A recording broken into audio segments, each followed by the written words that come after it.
बहुत बहुत स्वागत है एक बार फिर से आप सबका। और ऑब्वियसली मुझे लगता है कि जितने भी एफकैट एस्पिरेंट हैं इस देश के, उनमें एक कमाल की जद्दोजहद चल रही है कि आखिर सर आने वाले एग्जाम के लिए कैसे बेहतर किया जाए। और हमारी ये हमेशा से जिम्मेदारी है कि हम हमेशा प्रोवाइड करते हैं आपको एक बेहतरीन मॉडल पेपर, जिसका एनालिसिस करके आप एग्जैक्टली अंडरस्टैंड कर पाएं कि वाकई में इस पेपर में किस तरह की तैयारी और किस तरह के परफेक्शन की जरूरत है। मैं कहना चाहूँ देश के जितने भी ग्रेजुएट एस्पिरेंट हैं, this is a great opportunity for all of you. मुझे लगता है एफकैट जैसा एग्जाम साल में हर बार 2 अपॉर्चुनिटी बेहतरीन तरीके से, अगर हम ट्रैक रिकॉर्ड उठा के देख लें पूरे कोरोना पीरियड में, तो हर एग्जाम डिले हुआ होगा, बट एफकैट ने अपने शेड्यूल को बिल्कुल वेल अप टू डेट तरीके से रखा। तो मुझे लगता है अगर इतनी क्रेडिबिलिटी किसी एग्जाम को लेके है तो बस जरूरत है एक क्रेडिबल प्रिपरेशन की। और गर्व के साथ मैं कह सकता हूं कि मेजर कल सी क्लासेस ने बिल्कुल ऑफलाइन प्रोग्राम ओपन कर दिया आपके लिए जबरदस्त तरीके से, जहां एफकैट स्पेशल बैचेस चल रही है, जहां टारगेट हमारा अगस्त तो है ही, बस साथ ही साथ अगला एग्जाम जो आपका फैब में होने वाला है उसके लिए भी हम बिल्कुल टारगेट है। तो जबरदस्त ऑफलाइन क्लासेस हैं जहां पे बेहतरीन डाउट काउंटर फैसिलिटी, बेहतरीन टेस्टिंग सिस्टम, बेहतरीन मटेरियल एफकैट का up to the mark material, क्योंकि कहते हैं किसी भी तैयारी के लिए एक बेहतर बुक प्रिपरेशन के लिए होना बहुत जरूरी होता है और कहीं ना कहीं वो मिलेगा आपको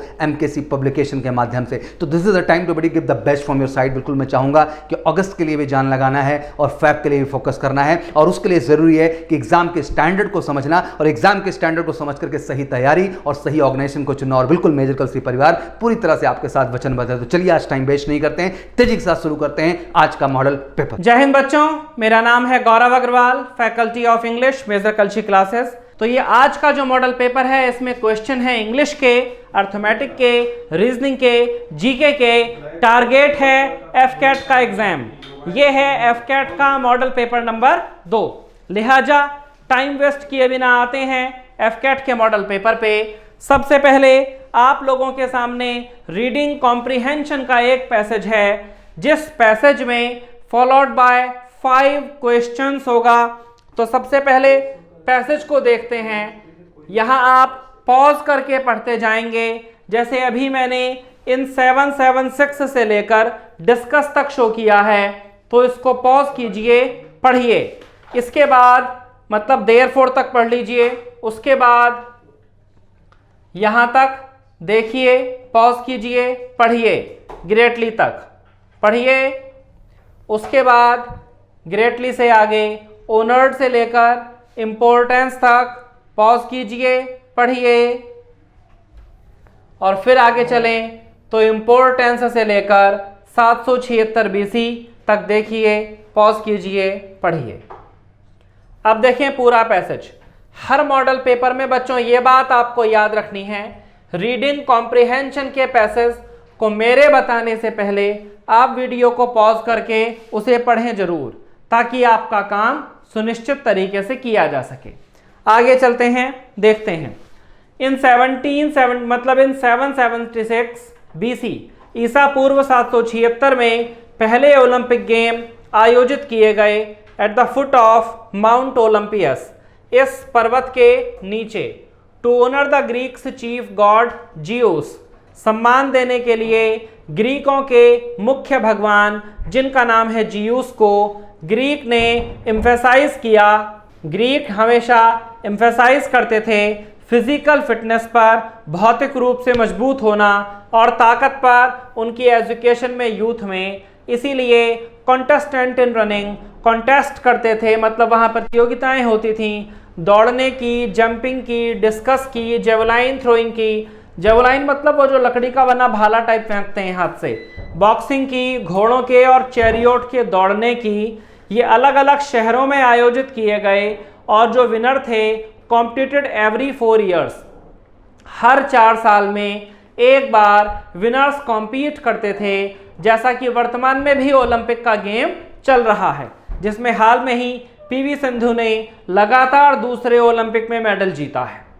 तो हर साल मतलब हर 4 साल के बाद माउंट ओलंपस पर ये प्रतियोगिताएं होती थीं। Winners were greatly honoured by having poems, तो जो जीतते थे उनका स्वागत किया जाता था उनके कामों के बारे में। ओरिजिनली मूल रूप से these were held as games of friendship, इनको आयोजित किया जाता था दोस्ती के खेलों के तौर पर। And any wars in progress were halted to allow the games, और अगर कोई युद्ध चल रहा होता था तो उसको भी रोक दिया जाता था ताकि ये जो गेम हैं ये हो सकें।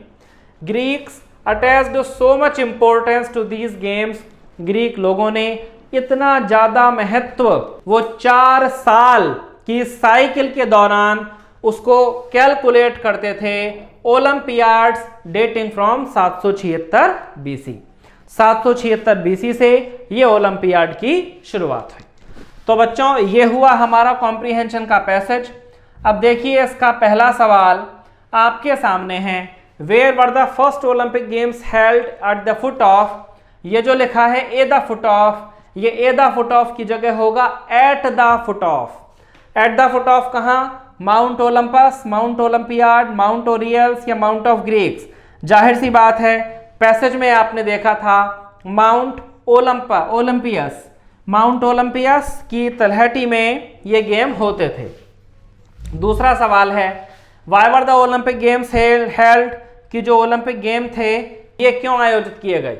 युद्धों को रोकने के लिए, गलत जवाब। To crown the best athletes, गलत जवाब। To sing songs about the athletes, गलत जवाब। टू ऑनर जियूस, उनके सबसे बड़े देवता के सम्मान में, यही है सही जवाब, to honour the Zeus, comprehension में दिया था। आगे चलते हैं, आते हैं तीसरे क्वेश्चन पर कि लगभग कितने सालों में डिड दीज गेम्स ओरिजिनेट, ये गेम्स कब स्टार्ट हुए? 776 बीसी। कई approximately how many years ago, 776 BC वहां दिया है और अब से 776 में जोड़कर आपको इस समस्या का समाधान मिल जाएगा। भाई वर्तमान में 2021 चल रहा है, 776 जोड़कर लगभग ये राशि हमारे सामने आएगी। तो इसका आंसर हो गया तीसरे का डी। उसके बाद आते हैं चौथे सवाल पे, विच of the following contestant was not held, इनमें से कौन सी प्रतियोगिता हेल्ड नहीं होती थी? डिस्कस नहीं होता था, स्केटिंग नहीं होती थी। और वैसे भी कॉमन सेंस वाली बात है, स्केटिंग थोड़ा नया गेम है। जिस समय की बात हो रही है 776 बीसी, उस समय तक स्केटिंग का आविष्कार ही नहीं हुआ था। पांचवा सवाल देखें, पांचवा सवाल है, the values connected with Olympic games were, जो वैल्यूज इसके साथ जोड़ दी गई वो वैल्यूज कैसी थी? मैटर थोड़ा छोटा करना पड़ेगा ताकि आप लोग चारों विकल्पों को देख पाएं। तो the values connected to the Olympics, physically fitness, education, youth and friendship, health, contestant and singing, running, jumping, throwing and boxing, 4 year cycle, war time, young age and friendship. अब इसमें है the values connected with Olympic games, जो values उनके साथ जुड़ी वो क्या थी? वैल्यूज पूछी गई हैं। अब running, jumping, throwing and boxing, ये वैल्यूज तो हो नहीं सकती, ये तो वो टाइप ऑफ गेम्स हो गया जो वहां किया जाता था। फिर 4 ईयर से cycle, war time, young age and friendship हो सकता है। बी है हेल्थ, कंटेस्टेंट एंड सिंगिंग, ये सब था तो सही, लेकिन ये वैल्यूज, हेल्थ और सिंगिंग को आप वैल्यूज मानेंगे। Education of youth and friendship, यही सही जवाब है, पांचवें का A for Apple. If I were rich conditional sentence है, पहला पार्ट वर्रित से बना है तो दूसरा पार्ट वुड की सहायता से बनेगा और वुड की सहायता से लगने वाला विकल्प है सी। छठे का हो गया सी फॉर कैलकाटा। सातवां सवाल देखिए बच्चों, dash India of today differs from dash India of yesterday. जब कभी किसी देश के नाम को हाईलाइट किया जाता है तो वहां दा का इस्तेमाल किया जाता है। वैसे भी जब किसी नाउन के साथ ऑफ दूसरी नाउन आ जाता है तो वहां दा का इस्तेमाल करना पड़ जाता है, लिहाजा दोनों जगहों पर दा का इस्तेमाल होगा। सातवें का दादा, मतलब सातवें का ए फॉर एप्पल। आगे चलिए बच्चों क्वेश्चन नंबर 8 की तरफ। क्वेश्चन नंबर 8 हमारे पास है ही एंटर्ड डैश। अब एंटर्ड के बाद एन एग्रीमेंट विद मोहन। अब वैसे तो एंटर के बाद किसी प्रीपोजिशन का प्रयोग नहीं किया जाता है, लेकिन तब नहीं किया जाता है जब किसी फिजिकल प्लेस पर एंटर माने प्रवेश करना हो रहा हो। यहां एग्रीमेंट करने की बात है। देखते हैं, he entered an agreement with Mohan, he entered dash में इनटू है, इन है, नो प्रीपोजिशन रिक्वायर्ड और नन ऑफ दीज। ये चार विकल्प हमारे सामने हैं, तो यहाँ पर दिए गया कोई भी विकल्प सूटेबल ना होने की वजह से हम करेंगे नन ऑफ दीज, क्योंकि एंटर जब किसी कंक्लूजन के लिए लगाया जाता है तब वहाँ प्रीपोजिशन की रिक्वायरमेंट होती है। उसके बाद 9वां question, he had dash spoken for 2 minutes when there was a commotion in the crowd. जब क्राउड में हल्ला होना शुरू हुआ तो वो एकदम 2 मिनट के लिए बोल चुका था। तो he had hardly spoken for 2 minutes, उसने मुश्किल से 2 मिनट के लिए बोला था। 9वें का बी फॉर बॉम्बे, सेंटेंस के मीनिंग के हिसाब से hardly. The cattle dash grazing, cattle देखने में सिंगुलर, वाकई में बहुवचन होता है। So the cattle are grazing. 10वें का A for apple. Idioms and phrases के सवाल, to read between the lines का मतलब होता है छुपे हुए अर्थ को समझना, और छुपे हुए अर्थ को समझने के लिए यहाँ ऑप्शन आएगा to understand the hidden meaning of the word. यहाँ सही ऑप्शन आएगा सी फॉर चंडीगढ़। 11वें सवाल का सी फॉर चंडीगढ़।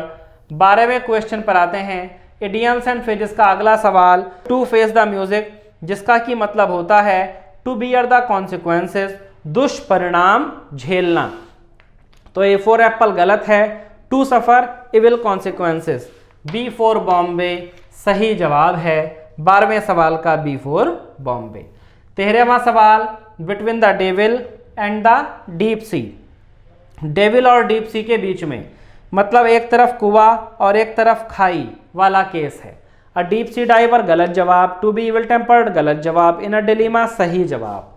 13वें सवाल का आंसर हुआ सी फॉर कैलकाटा।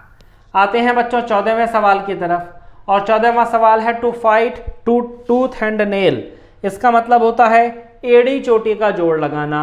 एड़ी चोटी के जोड़ लगाने के लिए होगा to make every possible effort to win. 14वें का सी फॉर कैलकाटा।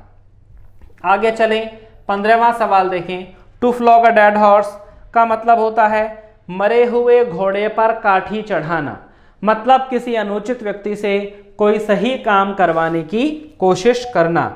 दिए गए विकल्पों में से निकटतम के आधार पर अगर कुछ हो सकता है तो वो है पहला विकल्प A for apple, to revive interest in a subject, किसी विषय में रुचि को फिर से पैदा करना, which is out of date, ऐसे विषय में रुचि को पैदा करना जो ऑलरेडी आउट ऑफ डेट हो।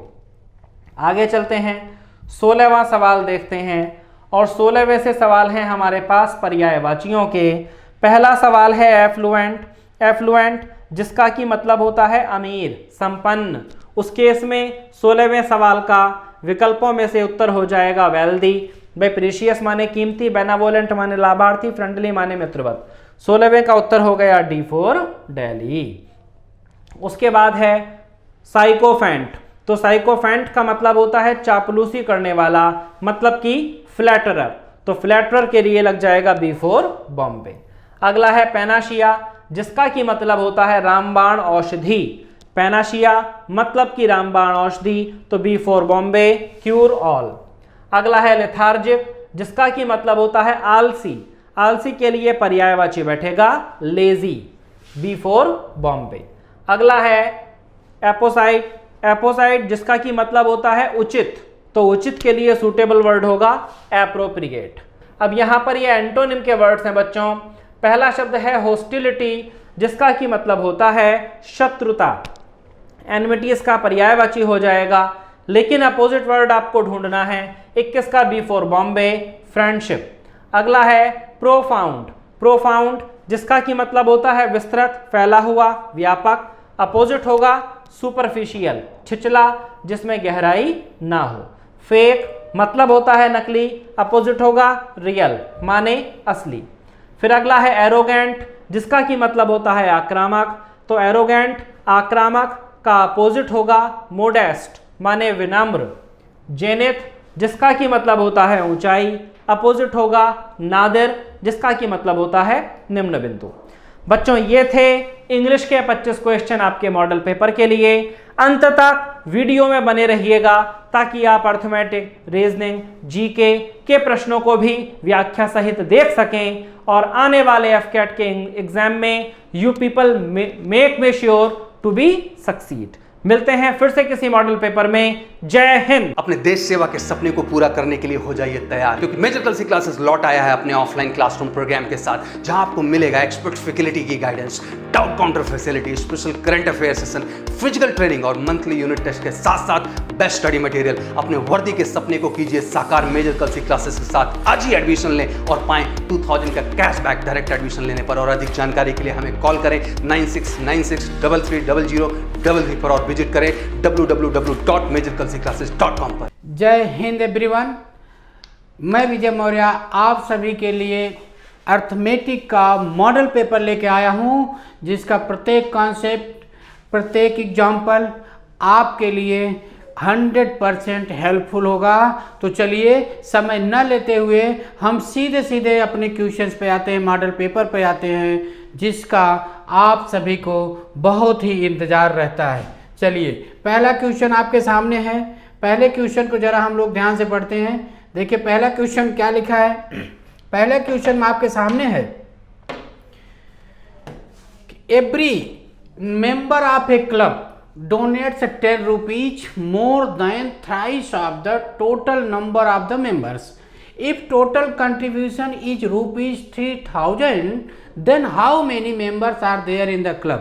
क्वेश्चन है, क्वेश्चन को फिर से आप लोग पढ़िएगा और क्वेश्चन ध्यान दीजिएगा। क्वेश्चन में लिखा है कि एक क्लब है, क्लब के प्रत्येक सदस्यों की संख्या से के 3 गुने से 10 रुपये अधिक देते हैं। यदि टोटल कंट्रीब्यूशन अगर 3000 रुपीज का है, तो क्वेश्चन है आपसे कुछ क्लब में कुल कितने मेंबर थे। तो यहाँ पर इस क्वेश्चन को करने के लिए देखिए आप ध्यान दीजिएगा। अगर मान लेते हैं टोटल मेंबर, अगर मान लिया जाए, अगर हमने टोटल मेंबर को मान लिया, क्या मान लिया, टोटल मेंबर अगर मान लेते हैं हम लोग, यानी टोटल सदस्य जो उसके हैं अगर हों एक्स, टोटल मेंबर कितने हो गए, एक्स हो गए, और प्रत्येक यानी कंट्रीब्यूशन ऑफ ईच मेंबर अगर मैं निकाल लेता हूं, कंट्रीब्यूशन ऑफ ईच मेंबर, अगर कंट्रीब्यूशन ऑफ ईच मेंबर अगर निकाल लेते हैं तो अकॉर्डिंग टू क्वेश्चन क्या लिखा है, अकॉर्डिंग टू क्वेश्चन लिखा है जितने मेंबर हैं उन मेंबर की संख्या का 3 टाइम्स से 10 रुपीज मोर। इसका मतलब x मेंबर थे तो x मेंबर का 3 टाइम्स किया आपने, 3x हो गया और इसमें 10 ऐड कर लिया, इतने रुपीज। इट मीन्स क्या हुआ, 3x plus 10 rupees each member आप क्लब कंट्रीब्यूट करता है। इसका मतलब क्या हुआ, टोटल कंट्रीब्यूशन अगर आप निकालते हैं, टोटल कंट्रीब्यूशन अगर आप निकालते हैं तो आपको क्या मिल जाएगा, टोटल नंबर ऑफ मेंबर्स हो गया x इंटू क्या करेंगे, contribution of each member into क्या हो गया, कंट्रीब्यूशन ऑफ ईच मेंबर। ये टोटल क्वेश्चन में दिया है आपके पास 3000 रुपीज दिया है। कितना दिया है, 3000 रुपीज दिया है। अब आपको इसी को फाइंड आउट करना है। अब आप देखिए आपके पास क्वेश्चन क्या हुआ, x इन ब्रैकेट बेटा आपको 3x प्लस 10 इक्वल टू मिल गया 3000 रुपीज। ये क्लियर हो गया। अब आप देखिए आपसे पूछा गया मेंबर ऑफ क्लब, सदस्यों की संख्या आपसे पूछी गई है। अब आप जरा इनमें अगर सॉरी बेटा, अगर ऑप्शन की बात मैं करता हूं तो बाय ऑप्शन भी हम इसका आंसर निकाल सकते हैं। जरा देखिए अगर ये 10 लेते हो तो 10 यहाँ आपने रखा, क्या हो गया 30 प्लस 10 क्या हो गया 40, और यहाँ से बेटा 10 से मल्टीप्लाई करेंगे 40 इंटू 10 400। यानी एक चीज़ ये क्लियर हो गया कि ऑप्शन ये नहीं होगा। क्लियर हो गया। अब सेकंड ऑप्शन की बात करता हूँ। सेकंड ऑप्शन में अगर देखते हैं तो 30 है, 30 जरा यहाँ रखो बेटा, 30 इंटू 3 क्या हो गया 90 हो गया, और 90 इंटू 10 क्या हो गया बेटा 90 प्लस 10 100 हो गया। यानी ये 100 हो गया और 30 से आपने मल्टीप्लाई कर दिया, कितना होगा 3000 हो गया। यानी बाय ऑप्शन अगर आप करते हैं तो ऑप्शन बी इज आपका राइट हो गया।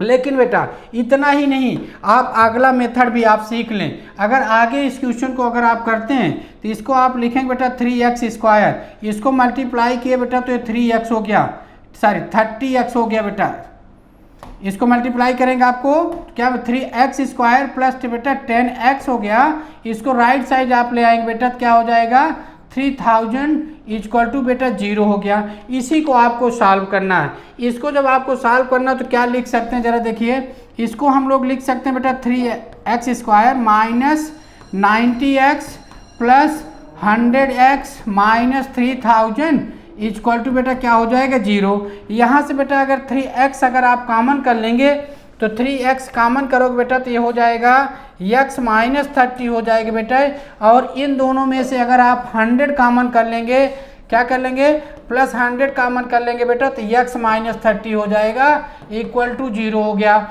इसको जब आपने सॉल्व किया बेटा तो x माइनस 30 हो गया और क्या हो गया 3x प्लस 100 इक्वल टू 0 हो गया। तो यहाँ से बेटा x इक्वल टू आपको क्या मिल जाएगा, यहाँ से x इक्वल टू 30 मिलेगा और x इक्वल टू बेटा माइनस 100/3, तो ये तो नॉट एक्सेप्टेबल, ये लिया नहीं जाएगा। तो x equal to 30, it means उस क्लब में टोटल 30 मेंबर्स थे, ये क्लियर हो जाता बेटा। इस टाइप से बहुत ही इंटरेस्टिंग क्वेश्चन है, बहुत अच्छा क्वेश्चन, ऐसे क्वेश्चन आप में अधिकांशतः पूछे गए हैं। चलिए हम लोग नेक्स्ट क्वेश्चन की बात करते हैं, यानी हम लोग अपने अगले क्वेश्चन पे आते हैं बेटा। अगला क्वेश्चन आपसे पास क्या पूछा है, what is the difference between 0.9 bar and 0.9। देखो बेटा इसके बाद की बात करते हैं। अगर 0.9 बार है, एज यू नो, इसको अगर आप जानते हैं, इसको अगर आप फ्रैक्शन में चेंज करना चाहें तो इसको बेटा 9/9 ही आप लिखेंगे। यूं कह सकते हैं कि इसका मान 1 होगा। क्या होगा बेटा, ये 1 होगा। और दूसरा नंबर आपके पास दिया है 0.9 दिया है बेटा, तो इसको आप 1.00 माइनस 0.9 कर दोगे बेटा, तो सीधे सीधे आंसर आपका 0.1 आ गया। इट मीन्स ऑप्शन सी आपका सही होता है। ये बात समझ गए। कुछ बच्चों के मन में कन्फ्यूजन जरूर क्रिएट होता है कि इसको हम 0.9 बार को 9/9 क्यों लिख दिया। तो इसके लिए बेटा देखो आपका कॉन्सेप्ट होता है, थोड़ा सा जान लीजिए।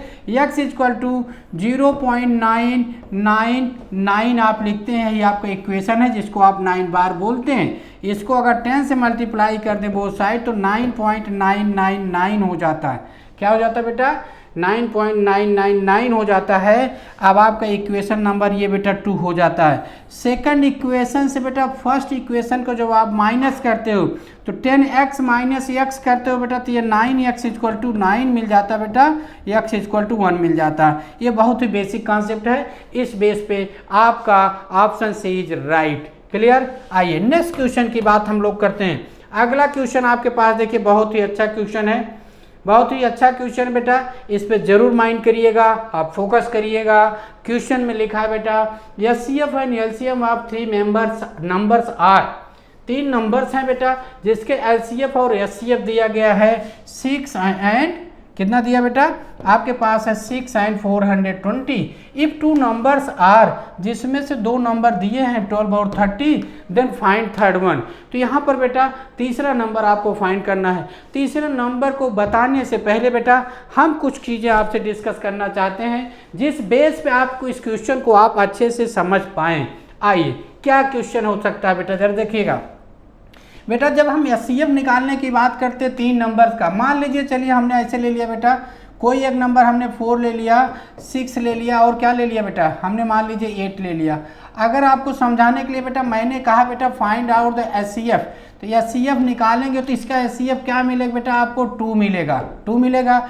और इसका LCM जब आप निकालेंगे तो LCM क्या मिल जाएगा बेटा, इसका आपको इसका LCM आप निकालेंगे तो 24 मिल जाएगा। ये बात समझ गए। अब आइए इसके बात हम करते हैं बेटा, जब x का यानी 4 का जब आप प्राइम फैक्टराइजेशन करते हो बेटा तो इसे 2 × 2 लिखते हैं। ये बात क्लियर होगी बेटा। जब हम 6 लिखते हैं बेटा तो इसे 2 × 3 लिखते हैं, ये बात भी क्लियर हो गई। जब 8 की बात करते हैं बेटा तो इसको 2 × 2 × 2 लिखते हैं, यही लिखते हैं ना बेटा। अब आप बात करते हैं LCM की, क्या लिखते हैं बेटा, LCM की। तो LCM की बात अगर आप करते हो तो जरा देखिए ये 2 2 2 क्या दिख रहा है बेटा, ये सभी में कॉमन क्वांटिटी दिख रही है ना, इसी को आप HCF भी कहते हो। क्या कहते हो, HCF। तो यहाँ पर हम लिख देते हैं बेटा HCF लिख देते हैं।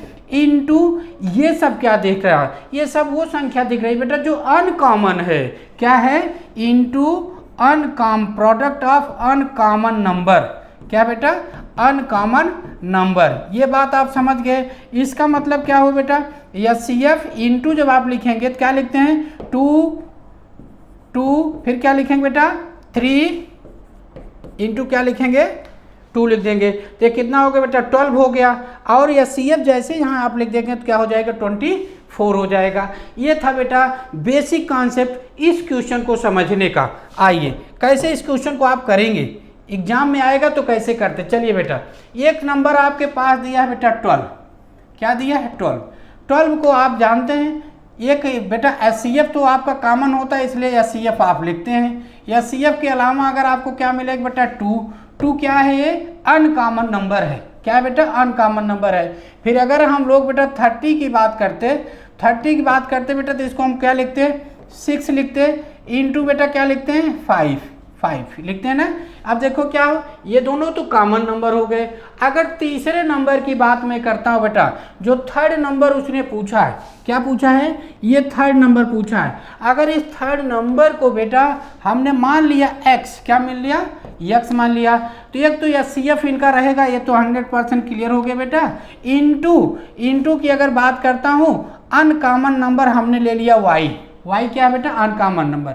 यानी आप क्या क्लियर होगा, इसको अगर आप ऐसे समझना चाहें तो आप लिख सकते हैं HCF इंटू क्या बेटा लिखेंगे?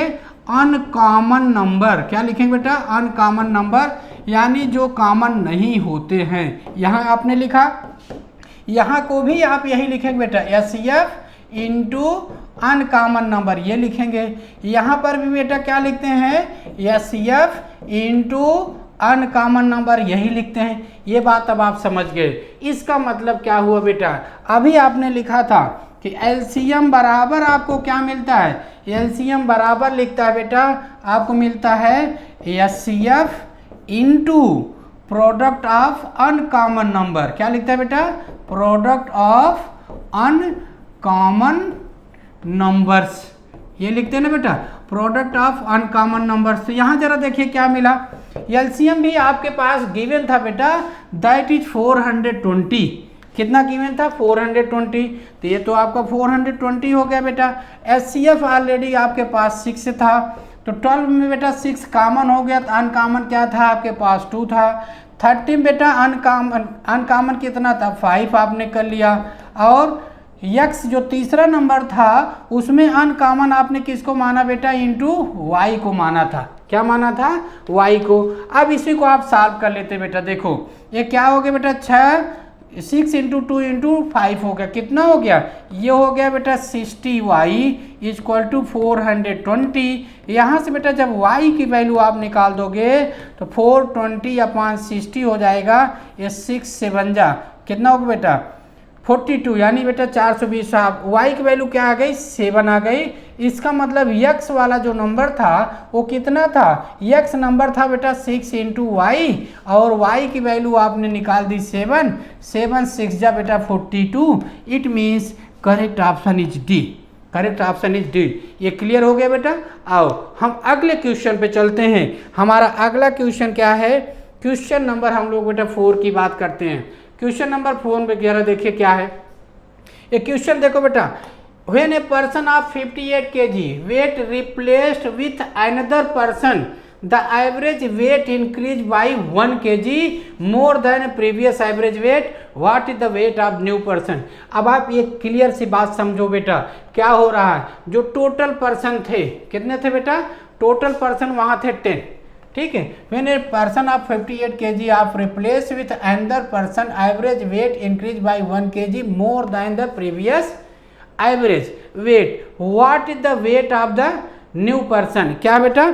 What is the weight of new person, ये आपसे क्वेश्चन पूछा गया, ठीक है। लेकिन ये क्वेश्चन यहाँ बेटा क्या है कि 10 व्यक्तियों के व्हेन ए पर्सन, यहाँ बेटा क्या करना है, ये कॉन्सेप्ट थोड़ा सा यानी कुछ थोड़ा सा मिसिंग क्या दिख रही है यहाँ पर आप क्लियर कर लीजिए बेटा। 10 व्यक्तियों के एक समूह का औसत वजन 1 किलोग्राम बढ़ता है, ठीक है बेटा। क्या कर रहा है? With another person average weight increase by 10 kg more than previous average wait, A group of 10 person. यहाँ पर बेटा ये थोड़ी मिसिंग है, ये ग्रुप ऑफ 10 पर्सन ये होना चाहिए। ये ग्रुप ऑफ 10 पर्सन से क्या होता है, 1 kg एवरेज इंक्रीज करता है जब एक व्यक्ति 58 kg का रिप्लेस होता है। इसका मतलब आप समझ रहे हैं, ये वेट इंक्रीज करने का मतलब हुआ ग्रुप से जो एक मेंबर बेटा बाहर जा रहा है उसकी जगह 58 kg का अंदर आ रहा है। इसका मतलब है सभी का एवरेज 1 बढ़ जा रहा है। सभी का एवरेज 1 बढ़ने का मतलब क्या है, टोटल मेंबर थे बेटा 10, इसका मतलब टोटल कितना बढ़ा बेटा 10। ये 10 इधर हो गया और इस मेंबर का जो वेट बता रहा है बेटा 58 प्लस 10 हो जाएगा, यानी क्या मिल जाएगी 68 kg आ जाएगा डायरेक्टली बेटा। क्या इसका मतलब क्या हुआ, weight of the new person का अगर कॉन्सेप्ट अगर बनाना चाहते हैं, वेट ऑफ न्यू पर्सन का जो कॉन्सेप्ट होता है बेटा इसको आप यूं भी समझ सकते हैं, weight of new person equal to क्या लिखेंगे बेटा, weight of replaced person, weight of replaced person, weight of replace person plus 1 × 10। आपका क्या हो जाएगा बेटा, रिप्लेस जो हो रहा है वो 58 kg का हो रहा है और उस फिर भी सभी का वजन 10 एवरेज में 10 यानी 1 kg बढ़ता है, टोटल बेटा 58 kg होता है। इस टाइप से भी आप इस क्वेश्चन को सॉल्व कर सकते हैं। चलिए हम लोग बेटा अगले क्वेश्चन की बात करने जा रहे हैं।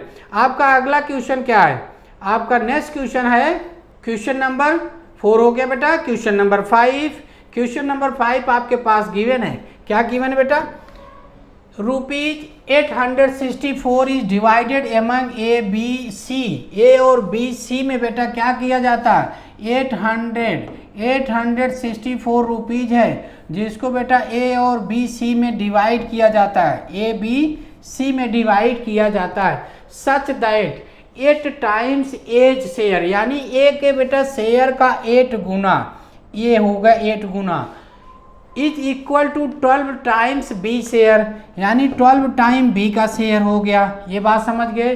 फिर क्या हुआ बेटा, तीसरा क्या है, and also equal to 6 times C share, और इसका 6 का सी का 6 टाइम कर देते हैं। इन सभी का शेयर क्या होता है, बराबर होता है how much did B get. आपसे क्वेश्चन है बी कितना प्राप्त है, यानी बी कितना का हिस्सा क्या होगा, बी को क्या मिलेगा, क्वेश्चन है। तो इसके लिए बेटा सीधा से क्वेश्चन रेशियो और प्रोपोर्शन से रिलेटेड है। इसमें आप क्या करेंगे, A:B:C का रेशियो निकाल लेते हैं। A:B:C का रेशियो निकालने के लिए बेटा पहली चीज़ माइंड करना, इसको आप कवर करना, इसको B और C को बेटा कोफिशिएंट को मल्टीप्लाई कर दो, यानी इसको हम मल्टीप्लाई करते हैं। क्या करते बेटा, हम लोग सीधे सीधे इसको मल्टीप्लाई कर लेंगे, 12 इंटू क्या कर देंगे 6 कर लेंगे। फिर क्या करेंगे 12 इंटू 6 जैसे ही आप करोगे तो क्या मिल जाएगा, ऐसे क्वेश्चन के लिए बेटा 12 इंटू सी का करने का मतलब आपको क्लियर हो जाएगा जब आप ऐसे क्वेश्चन को सॉल्व करने आएंगे। ठीक है, चलिए और एक चीज़ देखो बेटा, पहले उसके पहले ये तो आपका सीधा सा कॉन्सेप्ट होता है, और उससे अगर जस्टिफाई करना चाहें तो थोड़ा सा इसे और सिंपल कर लो। सिंपल करने का मतलब बेटा इसे छोटी संख्याओं से आप काट सकते हैं, यानी डिवाइड कर सकते हैं। इसे अगर 2 से कैंसिल कर दें हम लोग तो देखिए सब जगह कैंसिलेशन हो जाएगा, यानी बेटा इसे हम 4A कर सकते हैं, इसको हम 6B कर सकते हैं, इसको हम 3C कर सकते हैं। ये बात आप समझ गए। अब आपसे बात हो रही बेटा A:B:C का रेशियो फाइंड करने की, किसकी बेटा A:B:C का रेशियो। तो आप A:B:C लिख देना, इक्वल टू बेटा जो सिंप्लीफिकेशन में आया उसको देखिएगा, 4A कर चाहिए बेटा 6 × 3 कर देना, 6 × 3 कर देना, (6) अगर चाहिए बेटा तो इसको क्लोज करेंगे 4:3 कर देना, (2) बेटा इसको करेंगे तो 4:6 हो जाएगा। इसको क्या मिल जाएगा जरा देखो बेटा, ये 18 हो गया, ये कितना हो गया बेटा 12 हो गया, ये कितना आ गया आपका 24 हो गया। ये बात क्लियर हो गई। फिर देखो इसको भी हम लोग सिंप्लीफाई कर सकते हैं बेटा, ये नंबर 6 से डिविजिबल है तो इसको 6 3 कर लेना, इसको 6 2 कर लेना, इसको 6 4 कर लेना। ये बात समझ गए बेटा। अब आपसे क्वेश्चन क्या पूछा है, शेयर ऑफ बी पूछा गया है, यानी बी का हिस्सा कितना होगा, ये मिलेगा कितना, ये आपको देखना है। तो बी का रेशियो कितना बेटा 2 है, और टोटल सम ऑफ रेशियो जब आप करेंगे 3 + 2 5 + 4 9 हो जाएगा। क्या हो जाएगा बेटा 9 हो जाएगा। तो शेयर ऑफ बी जब आप निकालने की कोशिश करेंगे, आप किसका बेटा, अगर आप शेयर ऑफ बी की बात करते हो, यानी शेयर हम आप बी की बात कर लें, शेयर ऑफ बी की बात करते हैं बेटा, तो हमको लिखेंगे क्या, total 864 into ratio of B का रेशियो कितना बेटा, यहाँ पर आपके पास 2 है, upon sum of the ratio, sum of the ratio का मतलब 3 + 2 5 + 4 बेटा 9 हो गया, कितना हो गया, 9 हो गया। आइए हम इसको सॉल्व करते हैं, 9 9 जा बेटा कितना होगा, 81 हो जाएगा, और यहाँ पर 5 और 4 54 हो गया, 54 हो गया बेटा, 9 6 जा 54 होता है, 9 6 जा 54 ये कैंसिल हो गया। अब इसको मल्टीप्लाई करो बेटा, 6 2 जा क्या हो गया, 12 हो गया, 9 2 जा 18 + 1 19 हो गया, 192 हो गया, यानी आपका ऑप्शन बी सही होगा बेटा, यानी बी को जो हिस्सा मिलेगा वो क्या मिलेगा, 192 मिल जाएगा बेटा। क्लियर, चलिए हम लोग अगला क्वेश्चन देखते हैं बेटा। नेक्स्ट क्वेश्चन आपका जो है देखिए, the price of water rises by 25%, then by how much percentage must a man reduce his consumption in order to keep his budget to the same as before। बहुत अच्छा common question बेटा, ये question बहुत बार बना हुआ आपके exam में, ठीक है। इससे क्वेश्चन आप सिंपली कर लेते हैं, सीधा सा कॉन्सेप्ट बनाइएगा बेटा। पहले जो प्राइस है किसकी, वो व्हीट की प्राइस जो बेटा वो 100 रुपीज़ अगर रही होगी, अब कितनी हो गई बेटा, 125 रुपीज़ हो गई। तो क्लियर है बेटा, इंक्रीमेंट कितने का हुआ, 25 रुपीज़ का हुआ, 25 रुपीज़ का हुआ इंक्रीमेंट। तो आपका कॉन्सेप्ट क्या है बेटा, कॉन्सेप्ट है हमारा बजट सेम रहना चाहिए। बजट हमारा सेम होने का मतलब है कि जो हम पहले खर्च करते थे अब वही पर कम करेंगे। इसका मतलब है कि जो हमारा कंजप्शन है, जो हमारा बेटा व्हीट का जो उपयोग है, यानी गेहूं का जो उपयोग हम करते हैं उसी को हम रिड्यूस करेंगे। रिड्यूस करने का मतलब कम खरीदेंगे, जिससे हमारा बजट सेम रहे। इसका मतलब क्या हुआ, कितना कम खरीदेंगे, परसेंटेज क्या होगा, यही आपको निकालना बेटा। तो आप क्या निकालेंगे, जो इंक्रीमेंट हुआ वो 25 का हुआ, कितने पे हो रहा बेटा, अब आपका कितना जा रहा, 125 जा रहा, यानी 125 इंटू 100 कर लेना। इसके बाद बेटा परसेंट का साइन यूज कर लेना, 25 5 जा हो गया बेटा, 5 ये क्या हो गया, 20 आ गया। इट मीन्स क्या हो गया, 20% आ गया, क्या आ गया, 20% आ जाएगा। इसका ऑप्शन बी होगा राइट बेटा। चलिए हम लोग अगले क्वेश्चन पे चलते हैं। नेक्स्ट क्वेश्चन आप देखिए, क्वेश्चन नंबर 7 की अगर मैं बात करता हूँ बेटा, देखो बहुत ही अच्छा क्वेश्चन है। इस क्वेश्चन पर भी बेटा फोकस करना, प्रॉफिट एंड लॉस से रिलेटेड क्वेश्चन है। देखिए क्वेश्चन में क्या लिखा है, a man sells an article at 20% profit. एक आदमी है बेटा जो क्या करता है, आर्टिकल को 20% प्रॉफिट पर सेल करता है। अगर बेटा हम सीपी को यानी कास्ट प्राइस को 100 रुपीज़ मान लेते तो क्लियर हो गया कि 20% अगर वो प्रॉफिट ले रहा है, इसका मतलब है कि एसपी उसकी बेटा 120% हो गई। कितना हो गई बेटा, 120% हो गई। अब अगली कंडीशन क्या बेटा, if he had bought it at 20% less, 100 रुपये की जगह बेटा अगर ये 20% कम पर खरीदता, 20% लेस मीन्स क्या हुआ बेटा, अब ये आपका हो गया 80%। क्या हो गया बेटा, now it's become 80% and sold for RS 5 less than. इसका मतलब अब वो अगर न्यू एसपी की बात अगर आप कर लें तो पहले से बेटा क्या कर रहा है, पहले जितने बेचता था उससे 5 रुपए कम पर बेचता है। इसका मतलब क्या था, पहले आर्टिकल बेटा वो 120% पे बेच रहा था, अब वो 5 रुपए कम कर दिया आपने, 5 रुपीज़ कम कर दिया। आफ्टर देन क्या कहता है, इसके बाद क्या हुआ बेटा, इसके बाद जो हुआ ही गेट्स 25% प्रॉफिट। कितना बेटा, 25% प्रॉफिट हो पाता है।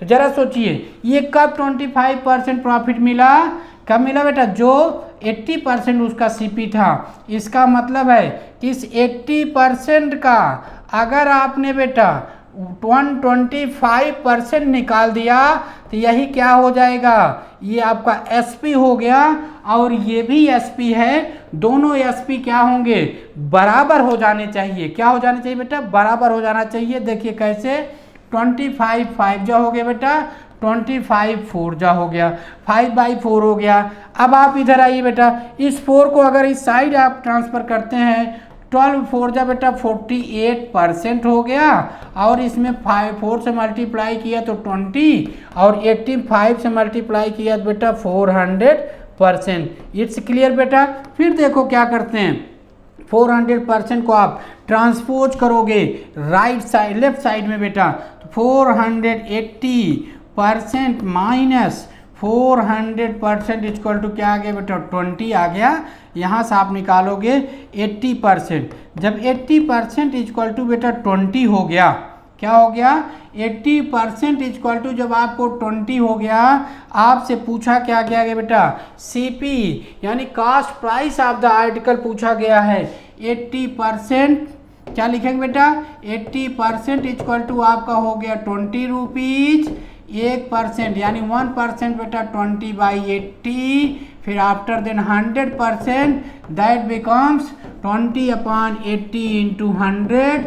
ओके बेटा, 24 जा 4 इंटू 25 यानी क्या आ गया बेटा, 25 rupees. 100% as you know this becomes CP of the article. ये क्लियर हो गया बेटा, यानी क्या आएगा, option C is right. What, option C is right. Now your next question बेटा, आपका अगला क्वेश्चन देखते हैं। नेक्स्ट क्वेश्चन क्या बेटा, देखो, a person borrowed rupees 5,500 from a money lender.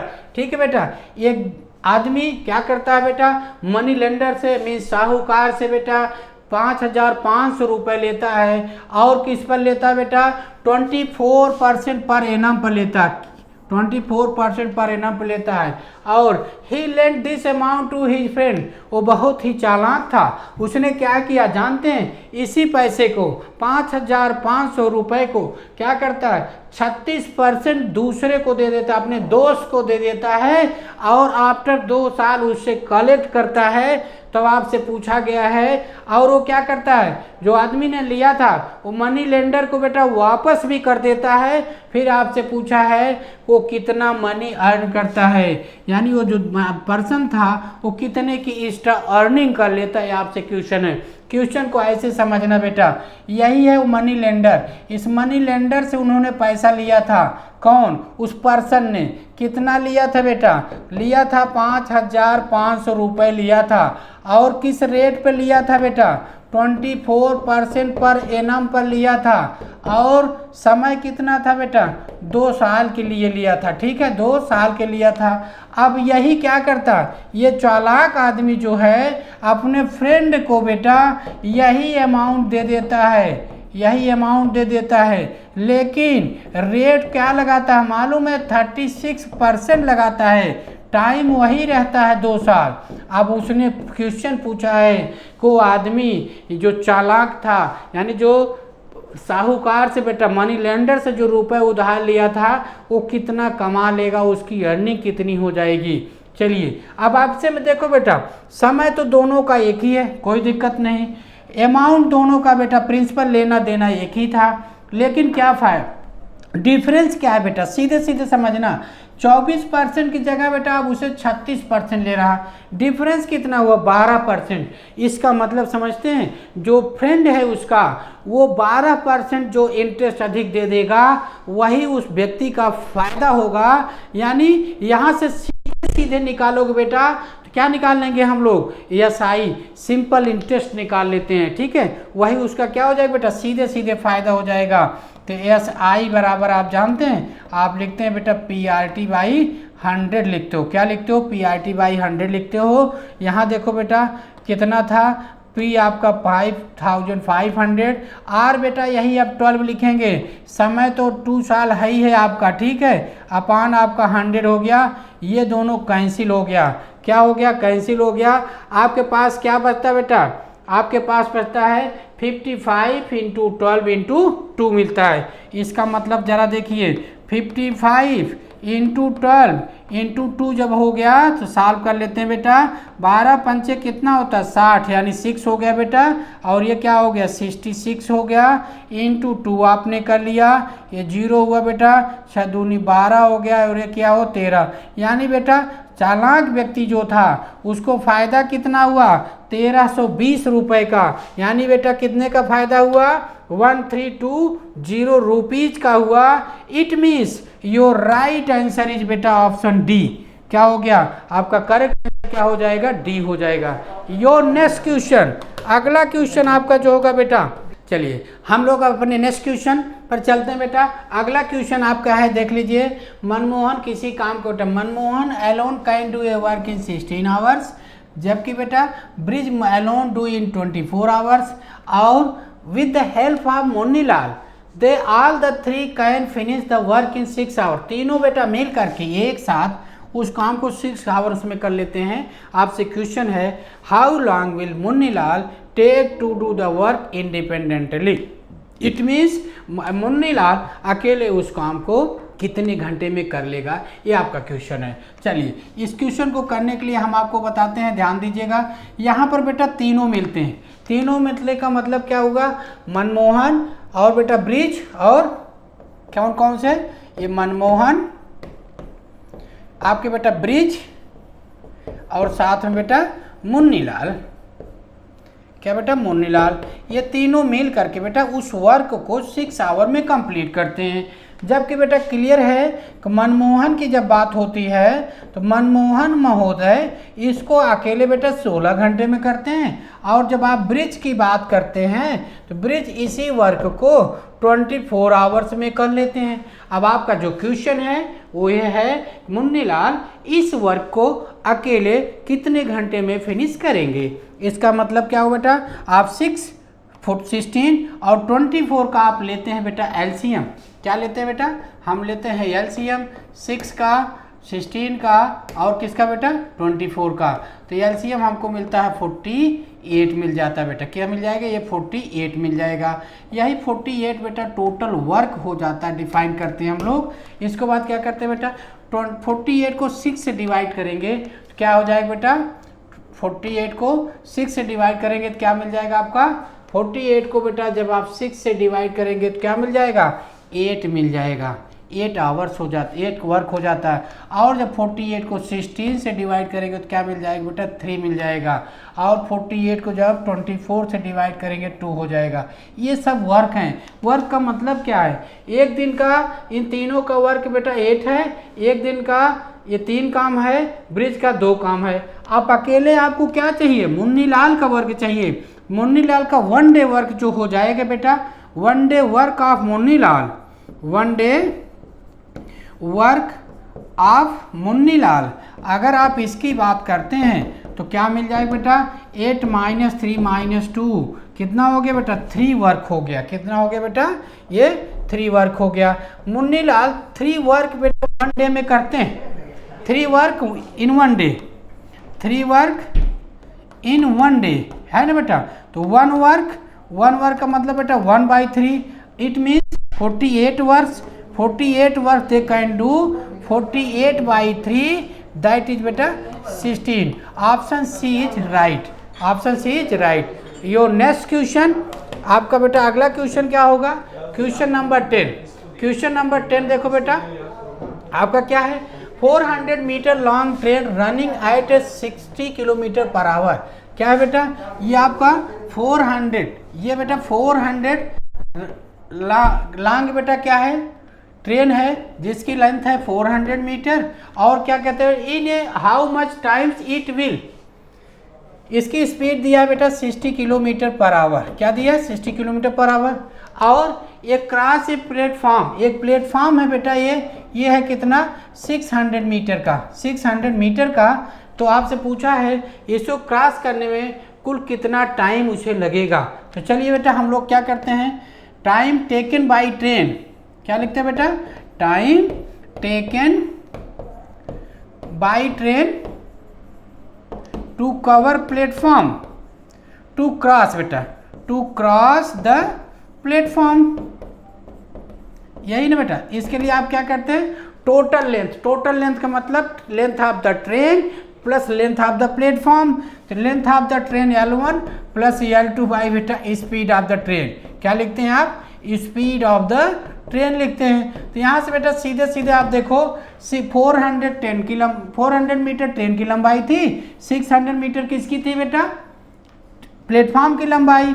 अगर बात करते हैं तो दोनों का सम 1000 मीटर आ गया अपान बेटा ये 60 आ गया क्या? किलोमीटर पर आवर की बात आप कर रहे हैं। क्या कर रहे हैं? Kilometre per our.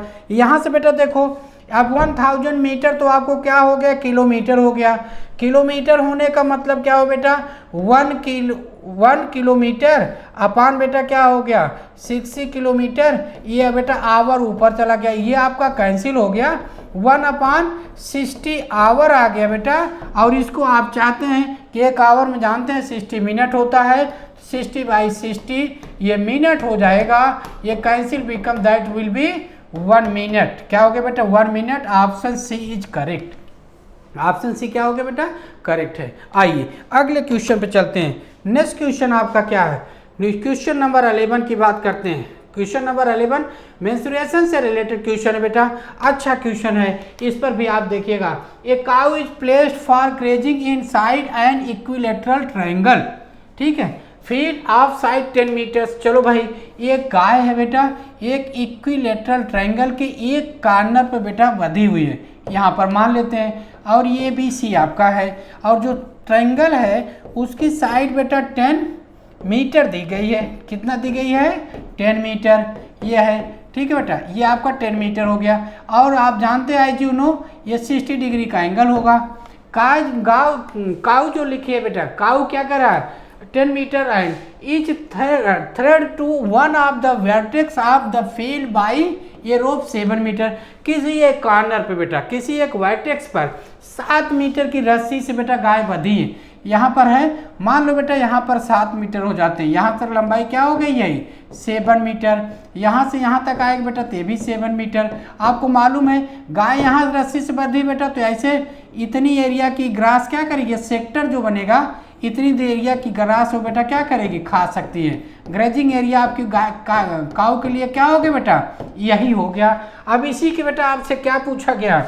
कितनी एरिया का वो घास बेटा खा सकती है काऊ? ये आपका क्वेश्चन है। तो ये आपका क्या हो गया बेटा? सेक्टर हो गया। एरिया ऑफ सेक्टर का आप फार्मूला जानते हैं। Area of sector equal to आप लिखते हैं pi r square theta by 3 60 degree.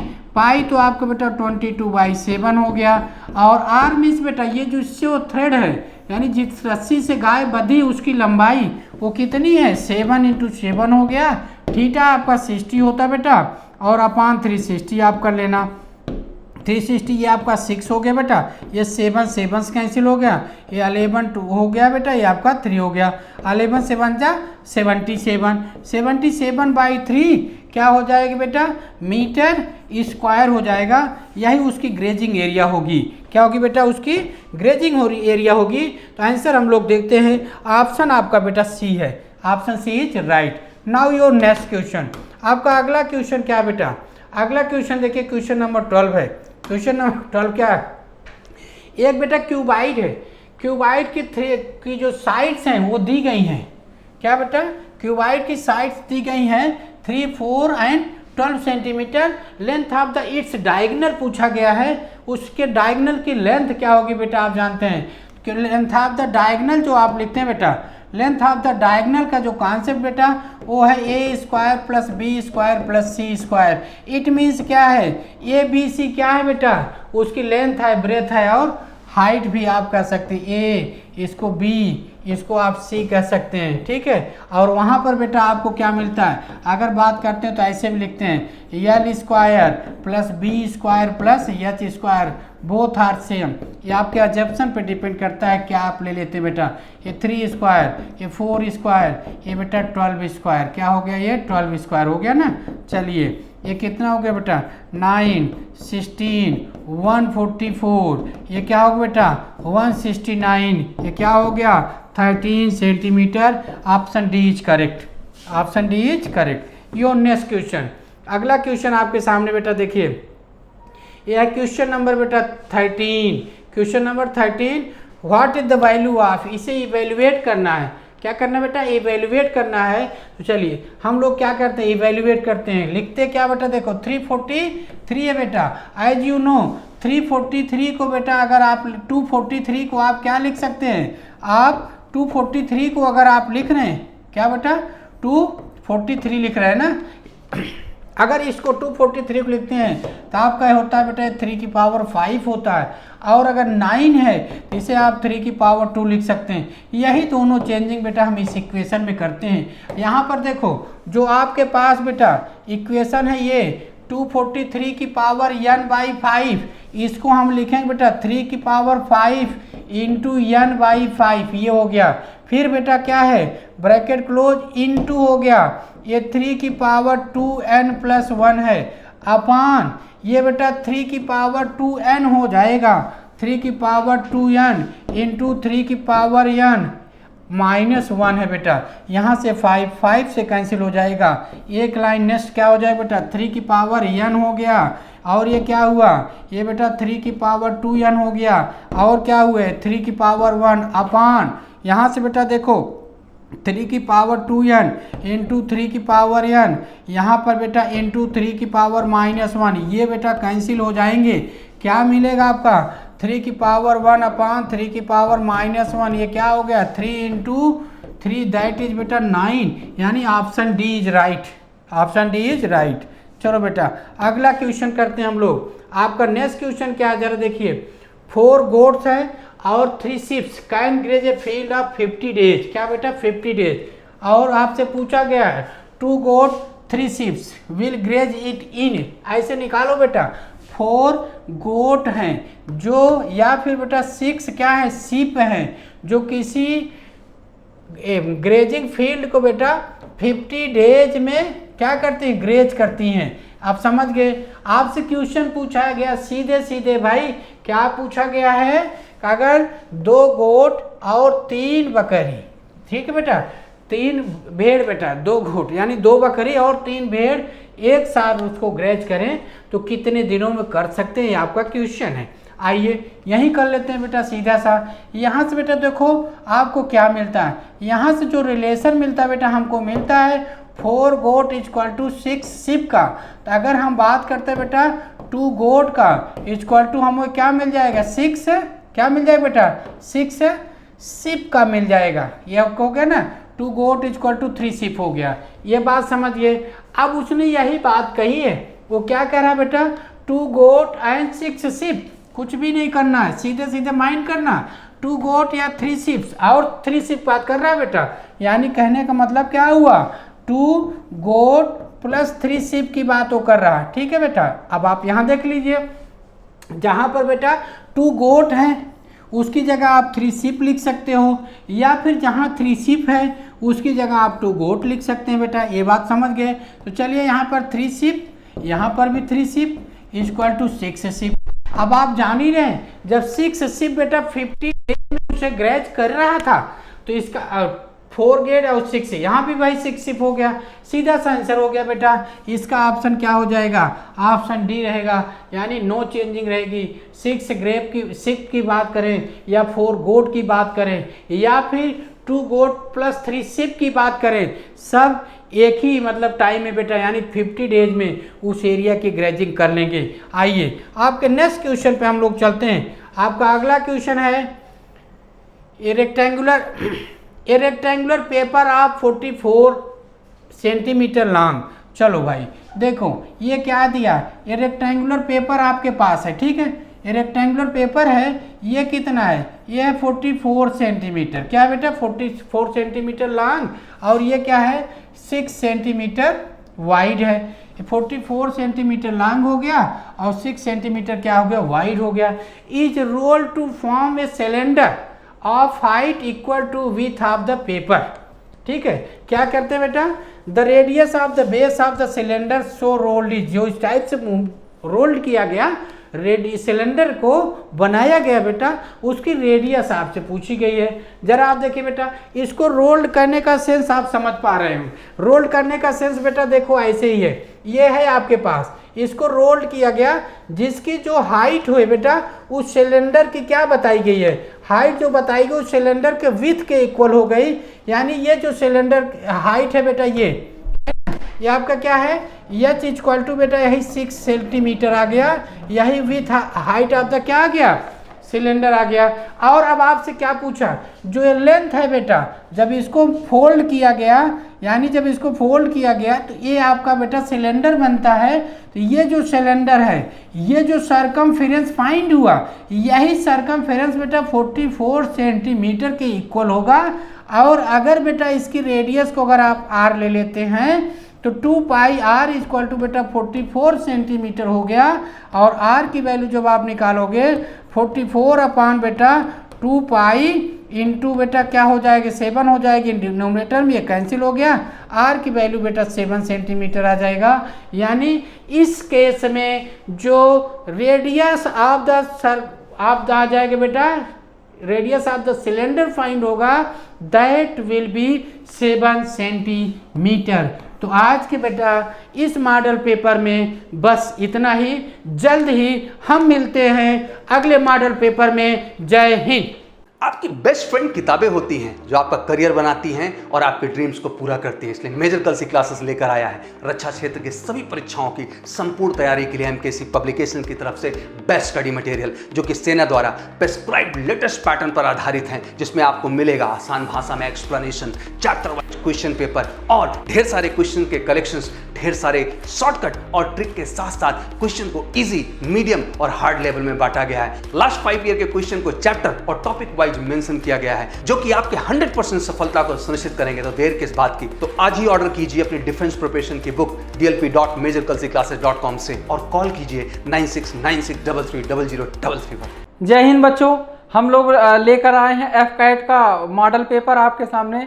तो हम रीजनिंग का क्वेश्चन सॉल्व कराने जा रहे हैं। देखिए फर्स्ट क्वेश्चन है देखिए, house is written as ABCDF and home is written as ABJF। How is mouse written in that code.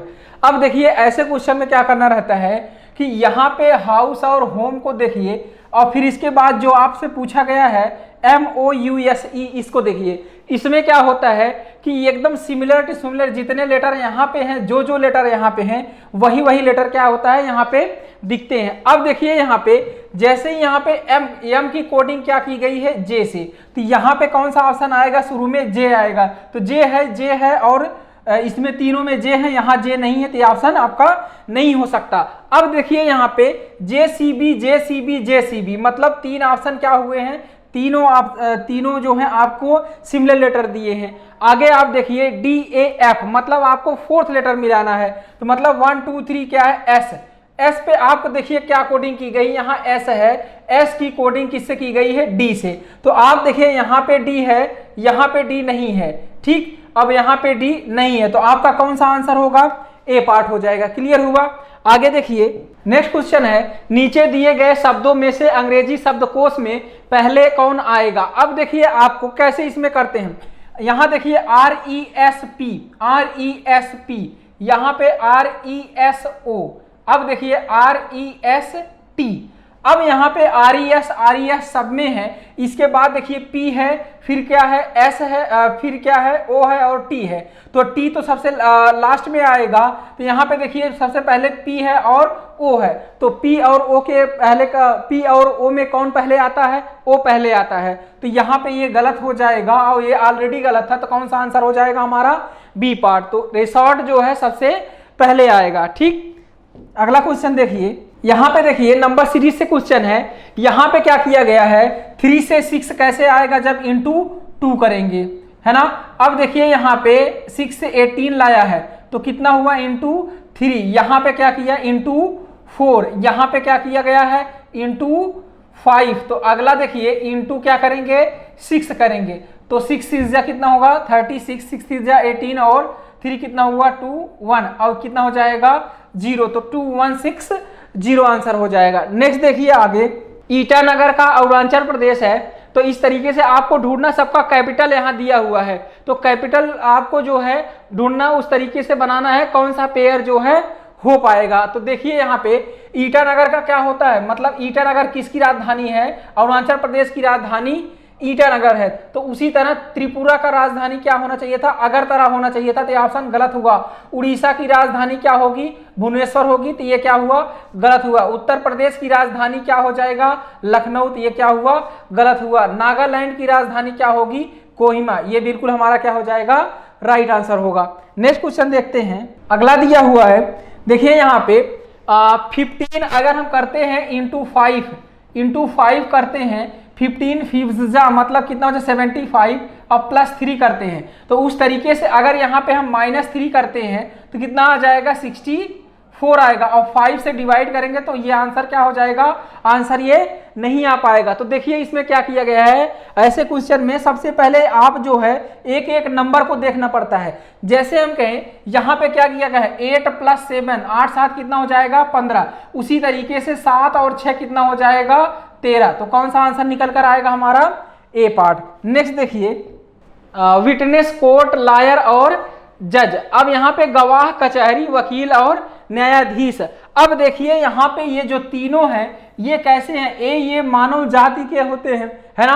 और लेकिन जो कचहरी होता है इसके अंदर सारी ये बॉडी काम करती है, तो ये हमारा मानव जाति नहीं है। कोर्ट हमारा क्या हो जाएगा, अलग हो जाएगा। ठीक, अगला देखते हैं हम लोग 7 नंबर में। 7 नंबर में दिया है ए इज सी इज फादर, मतलब को है क्या है, ए सी का पिता है, तो ए जो है सी का पिता है, और डी बी का बेटा है। अभी यहाँ डी बी आए नहीं। अगला देखिए ई ए का भाई है, ई ए का भाई है, 3 भाई इनके बगल में आएंगे। नेक्स्ट दिया है यदि सी डी की बहन है, सी जो है डी की क्या है, बहन है। अगला अब हम कनेक्ट कर सकते हैं, डी बी का बेटा है। अब देखिए इनके ये पिताजी होंगे तो बी उनकी क्या होंगी, माता होंगी। डी बी का बेटा है, यदि सी डी की बहन है तो बी का ई के साथ क्या रिलेशन है, बी का ई के साथ क्या रिलेशन है। यहाँ देखिए इनके ये भाई हैं, भाई की पत्नी क्या हो जाएंगी, भाभी हो जाएंगी, सिस्टर इन ला हो जाएंगी, है ना।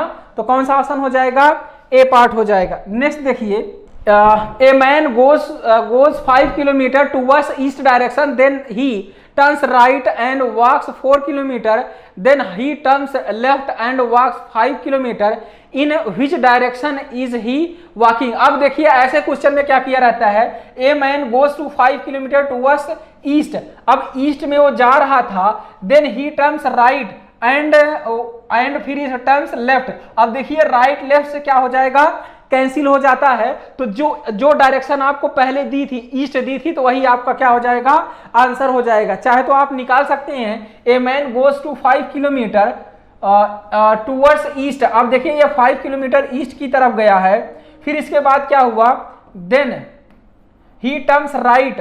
अब अगर हम इसका राइट लेते हैं तो कितना हो जाएगा, यहाँ पे राइट हो जाएगा, ही टर्न्स राइट 4 किलोमीटर, फिर एंड वॉक्स, फिर टर्न्स लेफ्ट, फिर क्या हुआ, इसका जब लेफ्ट लेंगे तो फिर देखिए ये डायरेक्शन आ जाएगी। अब पूछा है in which direction he is walking now, देखिए कौन सा डायरेक्शन हो जाएगा, ये ईस्ट ही हो जाएगा। जिस तरफ से वो चला रहता है उसी तरफ से जो है जा रहा होता है। तो यहाँ पे ऐसे सवाल को जो है आप डायरेक्ट क्वेश्चन सॉल्व कर सकते हैं। तुरंत जैसे लिखना है किस डायरेक्शन में जा रहा था, ईस्ट में जा रहा था, फिर उसने एक राइट लिया एक लेफ्ट लिया, अब कौन सा डायरेक्शन है। तो ऐसे क्वेश्चन में क्या करते हैं, राइट से लेफ्ट क्या होता है, कैंसिल हो जाता है, तो जो ईस्ट था ऑप्शन आपका ईस्ट ही रह जाएगा। तो कौन सा आंसर हो जाएगा, ईस्ट हो जाएगा। ठीक, आगे देखते हैं हम लोग। 6 person are sitting in a row, U is left side of V but right side of W। एक पंक्ति में बैठे 6 व्यक्तियों के समूह में U V की बाईं तरफ है, U जो है V की बाईं तरफ। अगर हम मानते हैं ये लोग इधर मुंह करके बैठे हैं तो इस तरीके से हम अरेंज करेंगे, U V की बाईं तरफ है किंतु W की दाईं तरफ है, तो W की क्या है, दाईं तरफ है।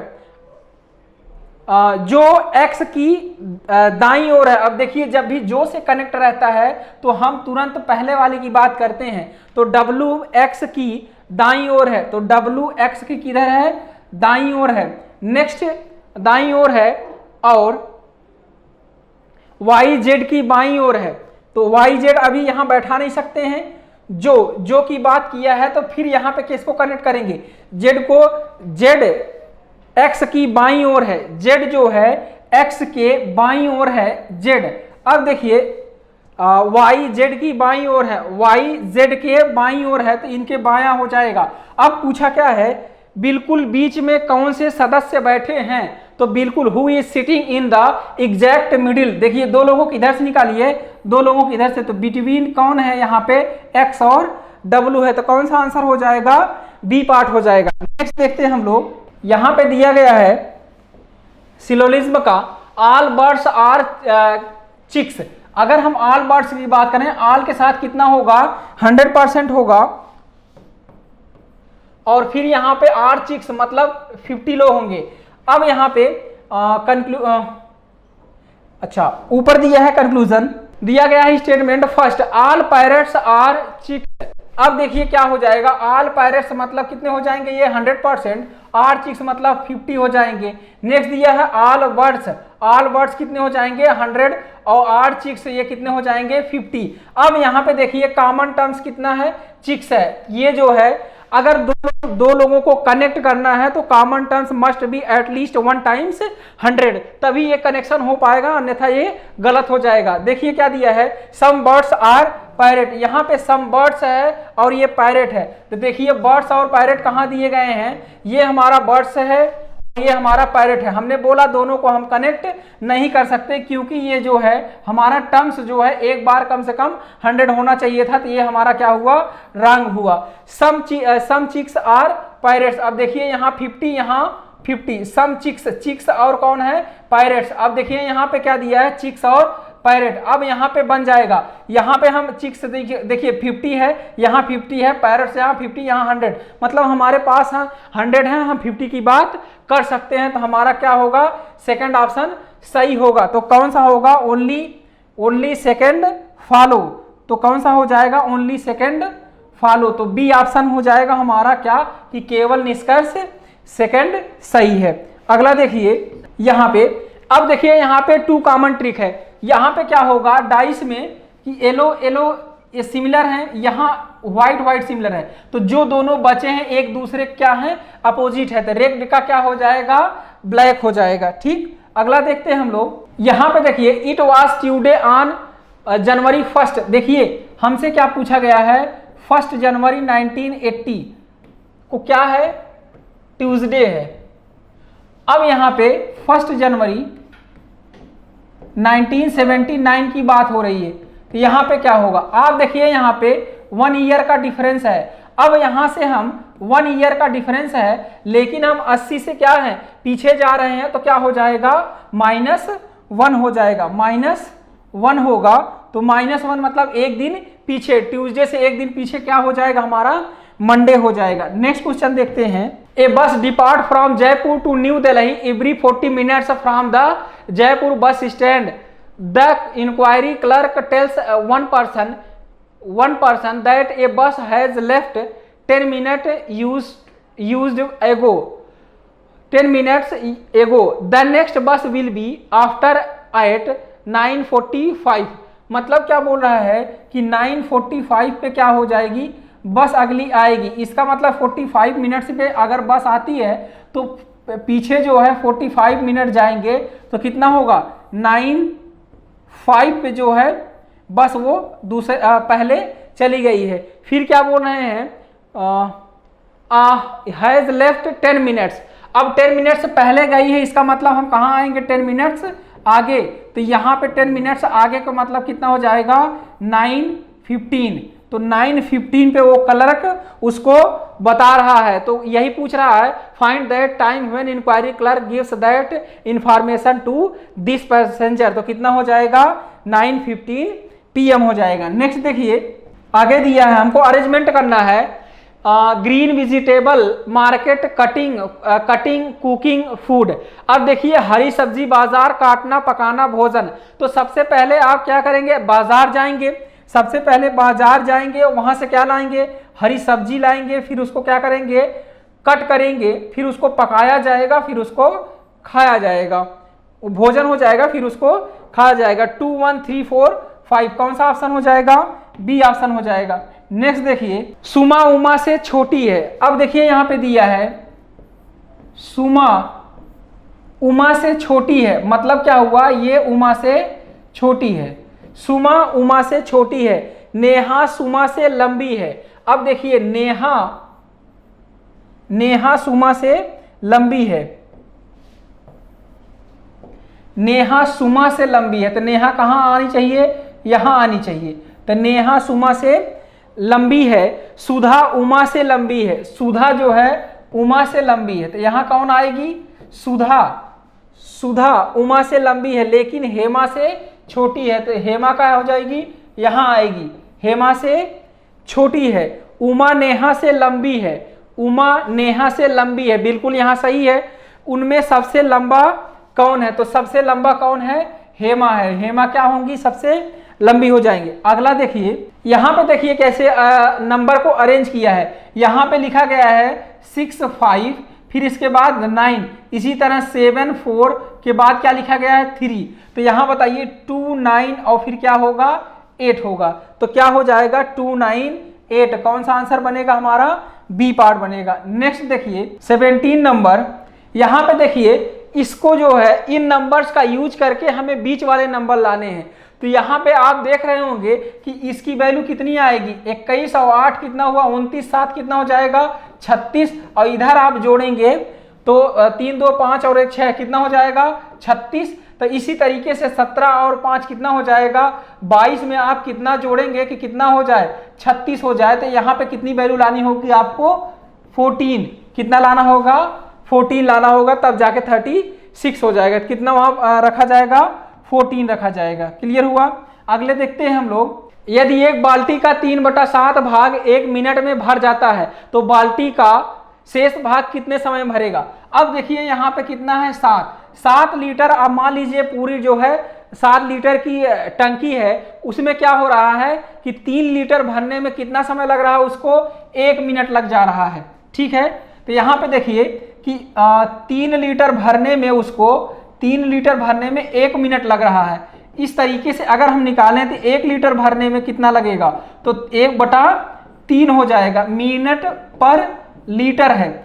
अब देखिए कितना लीटर आपको भरना, हमने क्या बोला कि 7 है, तो इंटू 7 इधर भी करिए, इंटू 7 इधर भी करिए, तो कितना आ जाएगा 7/3 मिनट में ये जो है भर जाएगी टंकी। तो 7 1 जा कितना हो जाएगा 7 की वैल्यू हमको मिल जाएगी, कितना हो जाएगी 7/3 हो जाएगी। नेक्स्ट देखते हैं हम लोग, यहाँ पे देखिए O को 12 लिखा गया है, तो FOR को क्या लिखा गया है 42 लिखा गया है। तो इस तरीके से फ्रंट को क्या लिखा जाएगा, अब O का कितना नंबर होता है 15 होता है, लेकिन यहाँ पे क्या लिखा गया है 12, तो 15 लिखते ही आपको समझ आ गया होगा कि 15 12 क्या होता है 27 होता है। तो 27 का मतलब क्या हुआ कि ये इसके अपोजिट लेटर की वैल्यू है, मतलब O का अपोजिट लेटर कितना होता है L होता है, तो ये इसकी वैल्यू दे रखी है। तो क्या इसी तरह आप चेक कर लीजिए FOR को अगर 42 कह रहा है तो किस आधार पे, तो F का कितना होता है U, O का कितना होता है L, R का कितना होता है I।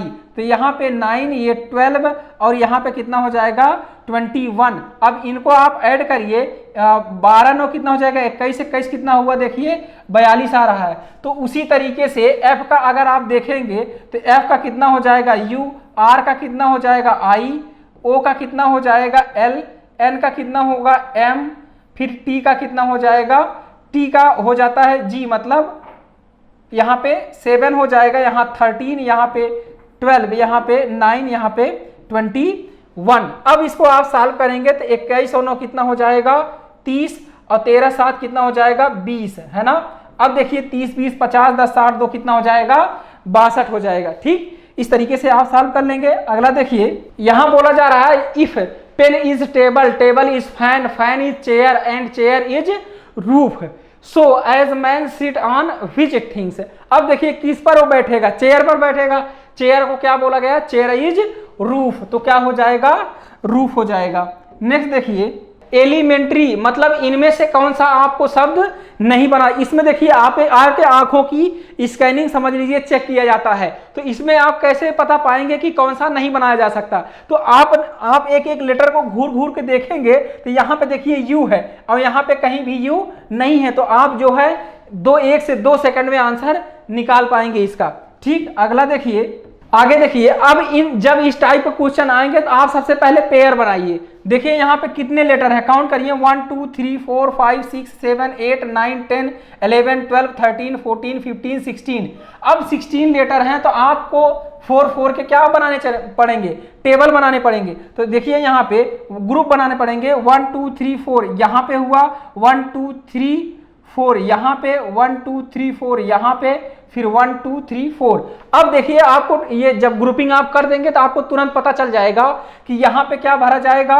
यहाँ देखिए आई है तो यहाँ क्या रहेगा, सबसे पहले आई रहेगा, फिर यहाँ पे शुरुआत में क्या है, एच है तो एच रहेगा, यहाँ पे एच आई, देखिए यहाँ पे क्या है, जे हो जाएगा, फिर यहाँ पे क्या हो जाएगा, आई, मतलब आई एच जे आई हो जाएगा। कौन सा ऑप्शन हो जाएगा आपका, ए पार्ट हो जाएगा। नेक्स्ट देखते हैं हम लोग, अगला दिया हुआ है कि कौन सा नंबर इसमें भिन्न है। अब यहाँ पे आपको क्या छांटना होगा कि सबसे पहले आप इसमें याद होना चाहिए, आपको प्राइम नंबर बेसिस पे छांटते हैं, फिर आपको क्यूब पे छांटते हैं, फिर स्क्वायर पे छांटते हैं, है ना, इस तरीके का अरेंजमेंट होता है। फिर इसके बाद डिवीजन प्लस माइनस एक साथ चलते हैं इसमें।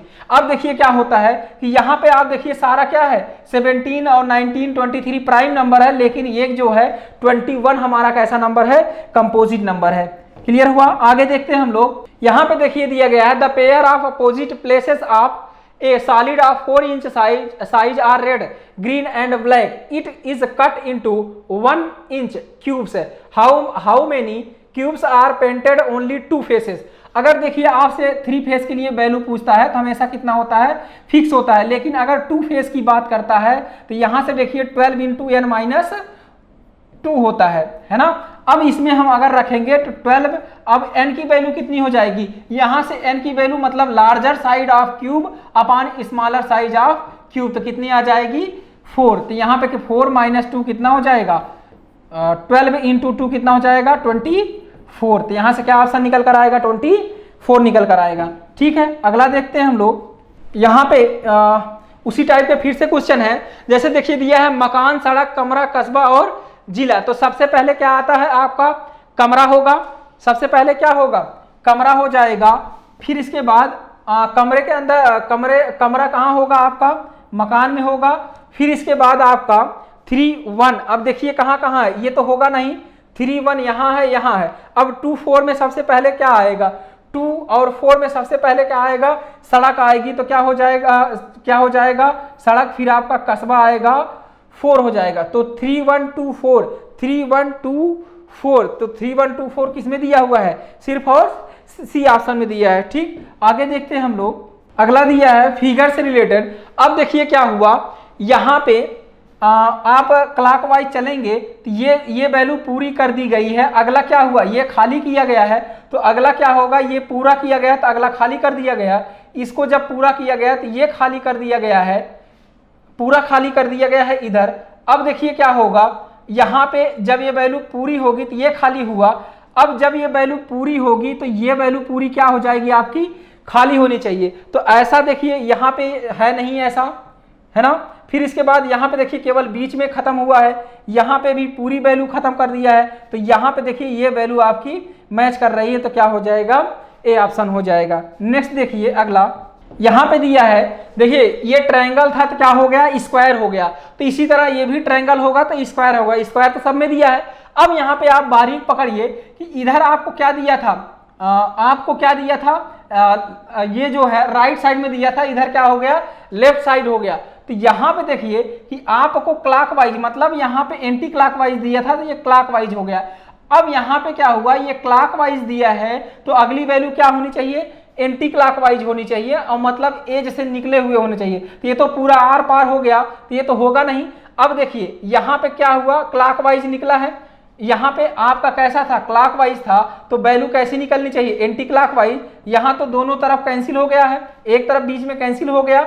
और फिर इसके बाद यहाँ पे देखिए एंटी क्लॉकवाइज इसमें चल रहा है, इसमें क्लॉकवाइज चल रहा है, तो ये ऑप्शन होगा नहीं। तो कौन सा ऑप्शन हो जाएगा आपका, बी पार्ट हो जाएगा। नेक्स्ट देखिए 28 में डिफरेंट छाटना है। अब देखिए ये 4 साइड है 3 में, एक में ऐसा है जिसमें क्या है 3 साइड है, तो क्या हो जाएगा आपका, डी ऑप्शन हो जाएगा। नेक्स्ट देखिए फिगर को आपको कंप्लीट करना है। अब देखिए यहां से क्या होगा, यहां से इसको मिलाया जाएगा, ठीक। अब यहां से इसको मिलाने के बाद ए स्क्वायर आपका जो है कंप्लीट करेगा, ठीक। यहां पे ये कंप्लीट हुआ, फिर इसके बाद यहां से पीछे मिलाया गया है ना।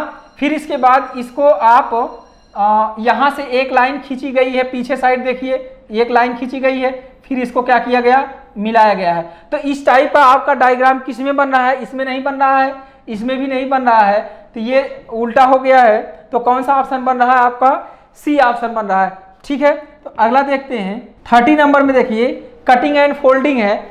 अब यहाँ पे क्या हुआ है कि आपको जो है मिरर इमेज और जो है वाटर इमेज की जानकारी अच्छी खासी होनी चाहिए कि जैसे यहाँ पे इस तरीके से मोड़ा गया है, तो इसको जब खोलेंगे ये चीज इधर आ जाएगी, ठीक। तो अब ये ऊपर की तरफ जब खोलेंगे तो ये चीज कैसी बनेगी, इस टाइप से बन जाएगी। तो इस टाइप से किस में है फिगर, आप में सिर्फ और सिर्फ बी में है, ठीक। अगला देखते हैं, यहाँ पे देखिए दिया है कि आपको क्या निकालना है, आपको निकालना है दर्पण प्रतिबिंब। मतलब क्या निकालना है, दर्पण प्रतिबिंब, मतलब यहाँ पे जो है ये मिरर लगेगा, ठीक। अब यहाँ पे जो है देखिए पास वाली चीज किधर होनी चाहिए, पास होनी चाहिए, तो इसमें है नहीं, ये देखिए इसमें भी नहीं है। पास वाली चीज मतलब इधर ही बनेगी, इसमें भी नहीं है। एक्स को आपको फोकस करना है, तो आपको 3 ऑप्शन जो है कैंसिल हो जाएंगे। देखिए ये चीज पास बनेगी तो क्या हो जाएगा, आपका ए पार्ट हो जाएगा, ठीक। आगे देखते हैं जल प्रतिबिंब की, मतलब मिरर जो है आपका इस टाइप से लगेगा। अब देखिए क्या होता है, ऊपर वाली चीज क्या होती है, नीचे हो जाती है, तो ट्रायंगल क्या हो जाएगा, नीचे हो जाएगा। तो ट्रायंगल इसमें नीचे नहीं है, अब इसमें है और इसमें नहीं है। अब ये ट्रायंगल कहाँ जाएगा, ऊपर हो जाएगा। अप एंड डाउन बदलता है तो क्या हो जाएगा, ऊपर हो जाएगा। इसमें भी है, इसमें भी है। अब देखिए ये लाइन क्या हो जाएगी, ये लाइन जब आप पलटेंगे तो इधर से बनेगी, तो मतलब ये क्या हो जाएगा, गलत होगा। कौन सा ऑप्शन सही होगा, सी पार्ट सही हो जाएगा, ठीक। अगला देखते हैं हम लोग, यहाँ पे देखिए किसमें ये फिगर छिपा हुआ है, तो आपको सीधे सीधे दिख रहा होगा कि ये फिगर जो है सिर्फ और सिर्फ किसमें मिल सकता है, हमको बी पार्ट में मिल सकता है और किसी में नहीं मिल पाएगा।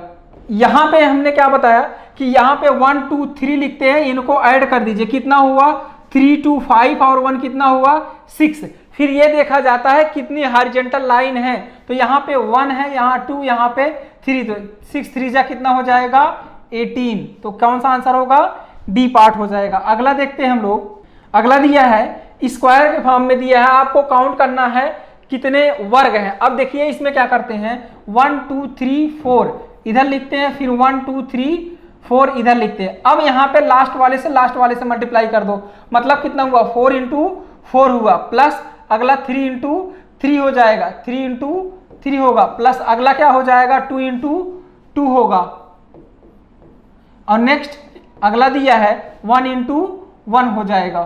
तो यहां से निकालेंगे तो 4 4 जा 16, 3 3 जा 9, 2 2 जा 4 और फिर 1, 16 9 कितना हुआ 25 और प्लस 5 कितना हो जाएगा 30 हो जाएगा, ठीक। तो ये हमारे जो है 35 क्वेश्चन थे जो कि आपके एग्जाम से रिलेटेड हैं। आगे उम्मीद करते हैं आपको हम इसी तरीके से प्रैक्टिस देते रहेंगे और आपकी बेहतरीन तैयारी के लिए हमारे साथ जुड़िए।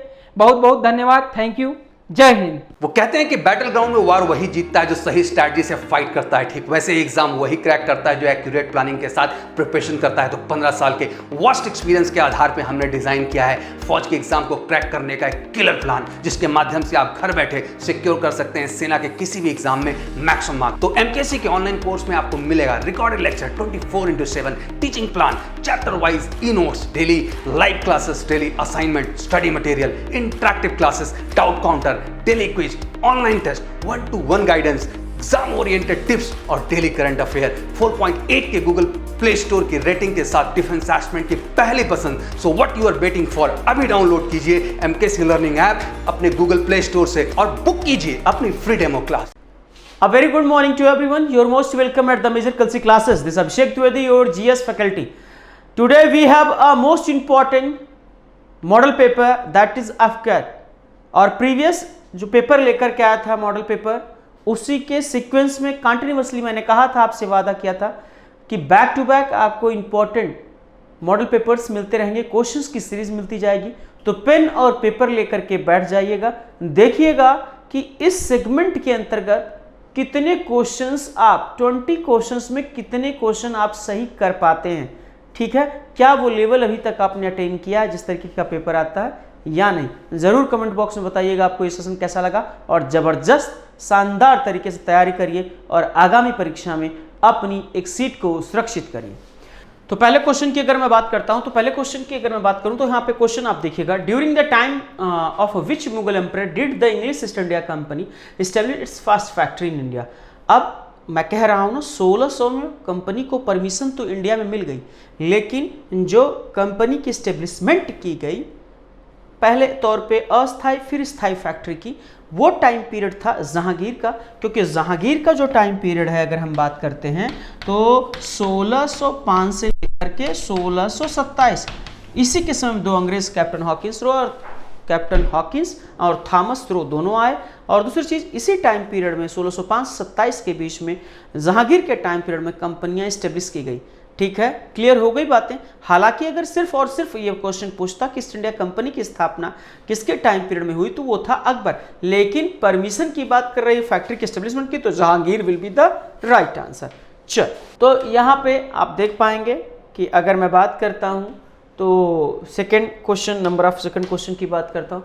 Who among the following rejected the title of knighthood and refuse to accept a position in the council of secretary of state for India?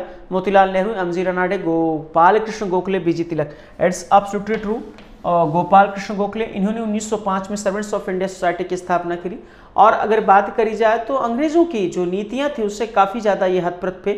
और मैं कहूँ तो गोपाल कृष्ण गोखले जी जो थे वो सपोर्टर थे। अगर हम बात करते हैं तो गोपाल कृष्ण गोखले जी कहीं ना कहीं नरमवादी दल के अंतर्गत आते हैं, मॉडरेट और एक्सट्रीमिस्ट के अंतर्गत लाला लाजपत राय, बाल गंगाधर तिलक, बिपिन चंद्र पाल आते थे।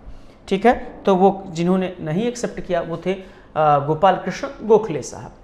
अब आगे अगर मैं फर्दर बात करता हूं तो ध्यान से सुनिएगा, अगले क्वेश्चन की ओर अगर मूव ऑन करता हूं तो क्वेश्चन नंबर 3 की बात करी जाए तो क्वेश्चन नंबर 3 में कहा जा रहा है, during the Indian freedom struggle who of the following raised an army called free India legion.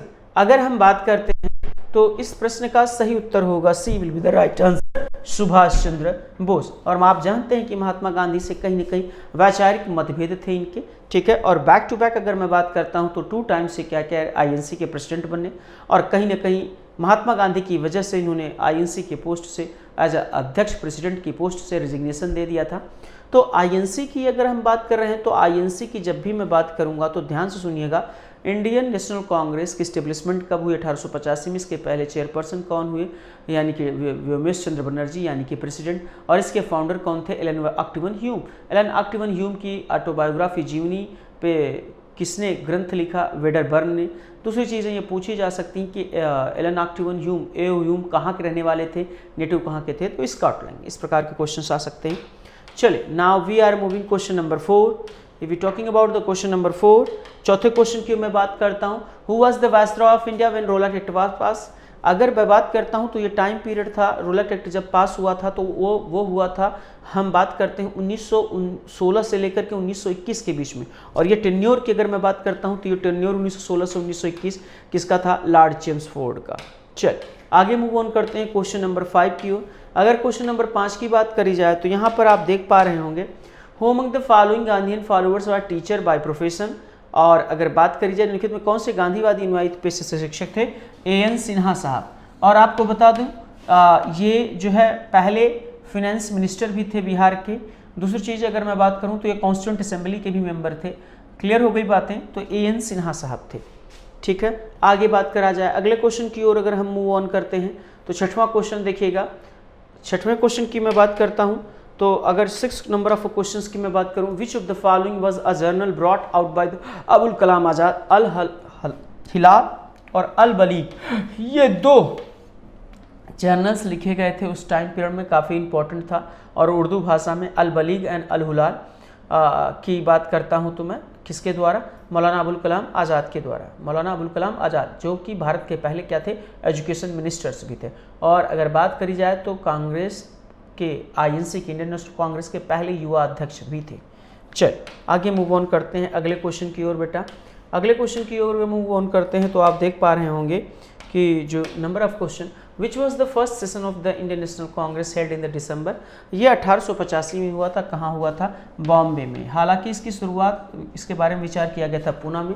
जो आईएनसी है, ये इससे पहले एक जो संस्था थी इंडियन नेशनल कांग्रेस, उसको कहा जाता था इंडियन नेशनल यूनियन। इसकी स्थापना 1884 में हुई। आईएनसी की स्थापना 1885 में हुई। कहाँ हुई? अगर बात करी जाए बॉम्बे के गोकुलदास तेजपाल संस्कृत महाविद्यालय में। इसके जो फाउंडर थे वो थे Allan Octavian Hume, A.O. Hume, और इसके जो प्रेसिडेंट थे पहले W.C. बनर्जी साहब थे। पहले इसका विचार किया गया था पुणे में, बाद में वहाँ महामारी फैल गई तो इसको शिफ्ट कर दिया गया बॉम्बे में। ठीक है, चल आगे क्वेश्चन की ओर मूव ऑन करते हैं। अगले क्वेश्चन की ओर, क्वेश्चन नंबर अगर 8 की बात करता हूं तो क्वेश्चन नंबर 8 की बात करिए, what is the currency name of Israel? Israeli shackle. Israel की अगर कैपिटल की बात करी जाए तो जेरूसलम। इजराइल के अभी जो रिसेंटली प्राइम मिनिस्टर बने हैं नेफ्ताली बेनेट। इजराइल की संसद का नाम है, अगर बात करा जाए तो नेसेट। क्लियर है? और हिब्रू जनजाति के लोग यहाँ पे रहते हैं। ठीक है, तो और इजराइल की जो इंटरनल एजेंसी है उसका नाम है मोसाद। तो ये काफ़ी क्वेश्चंस इंपॉर्टेंट हो सकते हैं और इस प्रकार के क्वेश्चंस आपको देखने को मिलेंगे। यहाँ पे काफ़ी WHO की भूमिका काफ़ी सक्रिय रही है कोविड के दौरान। तो यहाँ से क्वेश्चन बनता है, who is the director general of WHO? Tedros Adhanom. Clear हो गई बातें यहाँ तक? तो इसका राइट आंसर क्या होगा बेटा? A will be the right answer. चल अगले क्वेश्चन की ओर मूव ऑन करते हैं। अब हम अगले क्वेश्चन की बात करते हैं तो हमारे पास question number 10, which is the longest river in Asia? Ganga, Yangtze, Hwang Ho, Brahmaputra. यहाँ पे यांगदीजी है, यांगदीजी। क्लियर हो गई बातें बेटा? यांगटीसी क्यांग नहीं है। तो आपको बता दूं, जो विच is the longest river in Asia है वो अगर बात करें तो यांगदीजी है। ठीक है, और एशिया में अगर हम बात करते हैं तो सेकेंड लॉन्गेस्ट रिवर में हांगहो है। क्लियर हो गई बातें बेटा? तो Yangtze will be the first river. It means Asia के कंटेस्ट में अगर बात करी जाए तो क्लियर हो गई बातें। चलिए अब मूव ऑन करते हैं अगले क्वेश्चन। अगला 11th क्वेश्चन की ओर अगर मूव ऑन करते हैं तो ध्यान सुनिएगा, which country is the called land of thousands lake? Finland को कहा जाता है। नॉर्वे को कहा जाता है midnight rising of the midnight sun. ठीक है, मध्यरात्रि का। निप्पन जापान को कहा गया जाता है सूर्योदय का देश। चल आगे मूव ऑन करते हैं 12वें क्वेश्चन की ओर, विच इज कॉल्ड द कहा जाता है विच is the called black continent? Africa को कहा जाता है अंध महाद्वीप। इस प्रकार के भी क्वेश्चंस आपको देखने को मिल सकते हैं। Now see, this is the most important, number of times question को पूछा गया। Which instrument is used to measure the high temperature? अगर बात करी जाए तो pyrometer will be the right answer. अगले क्वेश्चन की ओर अगर मूव ऑन करते हैं, Kathakali. Kathakali is the associated famous dance of which state? अगर बात करी जाए तो Kerala will be the absolutely true. ठीक है, अब आइए आगे मूव ऑन करते हैं। Which is not messed? Which is the not messed की अगर मैं बात करता हूं तो यहाँ पे है anti tobacco day 31 of May, बिल्कुल सही है। World environment 5 of June. World yoga day की बात करी जाए तो अगर 21 of June. World water day 25 of March को नहीं होता बेटा, 22 ऑफ मार्च की बात की जाएगी। रिपब्लिक डे 26 जनवरी, बिल्कुल सही। अगले क्वेश्चन की ओर मूव ऑन करते हैं 16वें क्वेश्चन की ओर। नर्मदा बचाओ, मेधा पाटकर, आपको जानते हो कि काफ़ी ये ट्रेंड में भी थी। मेधा पाटकर, नर्मदा बचाओ आंदोलन के से एसोसिएटेड कौन है? मेधा पाटकर। चलिए आगे क्वेश्चन 17वें क्वेश्चन की ओर बात करते हैं। तो याद रखिएगा, national sugar institute located at the Kanpur. और अगर बात करी जाए तो उत्तर प्रदेश का जो गन्ना अनुसंधान संस्थान है, परिषद है, वो कहाँ पे है? शाहजहांपुर में। चलिए आगे मूव ऑन करते हैं अगले क्वेश्चन की ओर अगर मूव ऑन करते हैं। वेयर वॉज द बड़ा इमामबाड़ा बिल्ड बाय आसफुद्दौला? लखनऊ में बड़ा इमामबाड़ा। चलिए आगे मूव ऑन करते हैं 19 क्वेश्चन की ओर। अगले क्वेश्चन की ओर अगर हम मूव ऑन करें, विच is the Holi text of Parsi religion? Jain Avesta. क्या आया हुआ क्वेश्चन है? ठीक है, त्रिपिटक जो है वो बौद्ध धर्म से संबंधित है। बाइबल आप जानते हैं क्रिश्चियन कम्युनिटी से संबंधित है। ठीक है, भगवती सूत्र और अगर बात करी जाए तो 12 अंग, ये संबंधित जो ग्रंथ हैं ये जैन धर्म से संबंधित हैं। Which is not matched? Santosh trophy football बिल्कुल सही है। दिलीप ट्रॉफी क्रिकेट बिल्कुल सही है। डूरंट कप हाकी से नहीं संबंधित है बेटा, फुटबॉल से संबंधित है। किससे संबंधित है? फुटबॉल से। आगा खा हाकी बिल्कुल सही है, यानी कि जो सी वाला है ये मैच्ड नहीं है, which is not matched. Durand cup hockey से नहीं है, फुटबॉल से है। आप बताइए कैसा लगा आपको सैंपल पेपर? इसी प्रकार के क्वेश्चंस बैक टू बैक आपको मिलते रहेंगे और आप सबका मेजर कलसी परिवार में स्वागत है। यहाँ पे आएँ ऑफलाइन मोड में और अपने आप को एनरोल करें। किसी प्रकार की कोई भी समस्या होती है 24/7 हम आपकी सर्विसेज में अवेलेबल है। तब तक के लिए थैंक यू सो मच। जय हिंद, जय